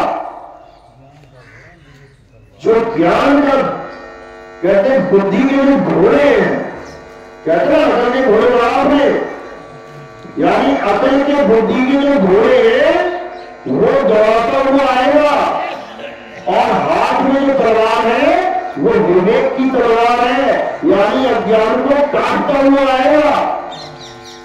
अज्ञान को यानी कि असत्य को काटता जाएगा और सत्य समझाता जाएगा। ये उसी की तरफ इशारा है। और ईसाई मानते हैं कि जब ईसा मसीह आएंगे तो पूरे संसार को क्रिश्चियन बना देंगे, ईसाई बना देंगे। अरे भाई, जब वो ईसाई बना देंगे सारे संसार को, तो तुम क्यों ईसाई बनाने में लगे हो? थोड़ा इंतजार और कर लो मेरे भाई। तुम क्यों धर्म परिवर्तन करवाने में लगे हुए हो? यानी तुम्हें ईसा मसीह में विश्वास ही नहीं नहीं है कि वो आएंगे और सारे संसार को ईसाई बनाएंगे, तभी तो तुम ये सारा काम कर रहे हो। आज हमारे केरल में 50% बना दिया इन लोगों ने, हिंदू धर्म से ईसाई बना दिया। तो भैया अगर तुम ही सबको ईसाई बना दोगे तो ईसा मसीह क्या करने आएंगे? थोड़ी तो लाज रखो, जो आएगा जो अपना काम करेगा उसको ही करने दो। और वो ऐसा ईसाई बनाने नहीं आएगा कि गले में क्रॉस लटका दिया और उसके बाद हाथ लगा रहे तो करंट की तरह झटके लग रहे हैं। ऐसा ईसा मसीह नहीं आएगा इस बार। अब ऐसा ईसा मसीह आएगा जो सारे फसाद की जड़ को ही खत्म कर देगा। ये बीमारियां खत्म कर करके लोगों को मरवा रहे हैं, वो काया ही खत्म कर देगा, वो काया ही खत्म कर देगा। तो ना रहेगा बांस, ना बजेगी बांसुरी। इसी को बोला गया, जब आएगा भीषण बीसा और ना रहेगा ईसा, ना रहेगा मूसा, राज करेगा जगदीसा। ईसा और मूसा यहां पर सांकेतिक ज्ञान किसके लिए दिया जा रहा है? इस काया के लिए, कि जब ऐसा दिव्य ज्ञान आएगा कल की, यानी कलंक से रहित, कोई कलंक नहीं होगा उस ज्ञान में। क्यों? क्योंकि आत्मा में कोई कलंक है ही नहीं, वो शुद्ध है, वो परम चैतन्य है। जब वो ज्ञान आएगा तो समझ जाओ कि आ गया कलकी का युग। अब पुराने वालों को छोड़ना है और अब आत्म ज्ञान को प्राप्त करना है। आत्मा ही हो जाना है, कलंक रूपी काया से जुदा होके अपने सत्य स्वरूपी आत्म ज्ञान को प्राप्त करना है और सदा सदा के लिए मुक्त हो जाना है। इतना सा काम है केवल। लेकिन केवल विवेकी ही समझ सकते हैं इन बातों को, अविवेकी की बस की बात नहीं है। चलो, तो आज का सत्संग ये समाप्त करते हैं। आज पहला सत्संग था इस गांव में। किस किस को मेरी बात समझ में आई? हाथ खड़ा करो जरा, पता लगे। बहुत अच्छी बात है, 99% 100 ही समझ लो, बहुत अच्छी बात है। अब समझ में आ गई बात तो इसको दिल में बैठाना भी है। समझ लो, तुम्हें पता लग गया कि कोई पेट्रोल पंप वाला है जो मिलावटी पेट्रोल बांट रहा है, बेच रहा है। तुम्हें पता लग गया ना, बात समझ में आ गई ना। अब कौन कौन है जो वहां जाके पेट्रोल भरवाए? कौन अपनी बाइक लेके जाएगा वहां पे? कोई नहीं। कौन अपनी कार लेके जाएगा? और अगर वो जा रहे हैं तो फिर वो कौन है? मूर्ख। इसी प्रकार अगर ये ज्ञान तुम्हें समझ में आ गया कि आत्मा ही सत्य है और पत्थरों में कुछ नहीं रखा है, पत्थर मूर्ति जीवित नहीं है, और अगर फिर भी तुम पत्थर को भगवान मानते हो तो समझ जाना फिर कि तुम्हें कितना ज्ञान समझ में आ गया। बोलने की जरूरत नहीं है। सही है। तो कहने का मतलब यही है कि अब मालिक की दया से एक मौका मिला है कि अब हम आगे के ज्ञान को समझें, गीता के सार को समझें। गीता का सार क्या है? कि नैनम छिन्नति शस्त्राणि, नैनम दहति पावका, न चैनम क्रोधम तापे, न शोषति मारुता। हे अर्जुन, इस आत्मा को मारने में कोई सक्षम नहीं है, ना इसको अग्नि जला सकती, ना वायु सुखा सकती, ना जल भिगो सकता है। इसी आत्मा को प्राप्त करना हमारे इंसानी जन्म का परम लक्ष्य है। तो इसी के साथ वाणी में विराम देता हूं और अब आरती का समय है। हमारी आरती किसकी होती है? अच्छे समझ लो, हमारे यहाँ आरती किसी कैलेंडर की, फोटो की, किसी मूर्ति की नहीं होती। क्यों? वो कैलेंडर निर्जीव है, वो मूर्ति निर्जीव है। चाहे 10 बार प्रतिष्ठा कर देना किसी मूर्ति में, वो फिर भी निर्जीव ही है। हमारे आत्मा की आरती होती है, हमारे गुरु की आरती होती है, जीवित गुरु की आरती होती है, जो आत्मा में ज्ञान दे रही है, ज्ञान समझा रही है, उस आत्मा की आरती होती है, शब्द गुरु की आरती होती है। और उसका स्थान कहाँ है? उसका स्थान काया से परे है। इसलिए जो भी आएंगे और आरती के समय फूल चढ़ाएंगे, वो कहाँ रखेंगे? मेरे सिर के ऊपर, पैरों में कोई नहीं चढ़ाएगा, क्योंकि ये आरती शब्द गुरु की आरती होती है और शब्द गुरु हमारे सिर पे विराजमान है, उनके चरणों में आरती होगी। बोलिए परमपिता परमात्मा की जय। सदगुरुमती छोड़ कबीर साहेब की सभी संतों की जय, सभी भक्तों की जय, गांव नगर बस्ती की जय, आज के आनंद की जय, सकल हर्ष को बंदगी साहेब बंदगी सतनाम, साहेब बंदगी।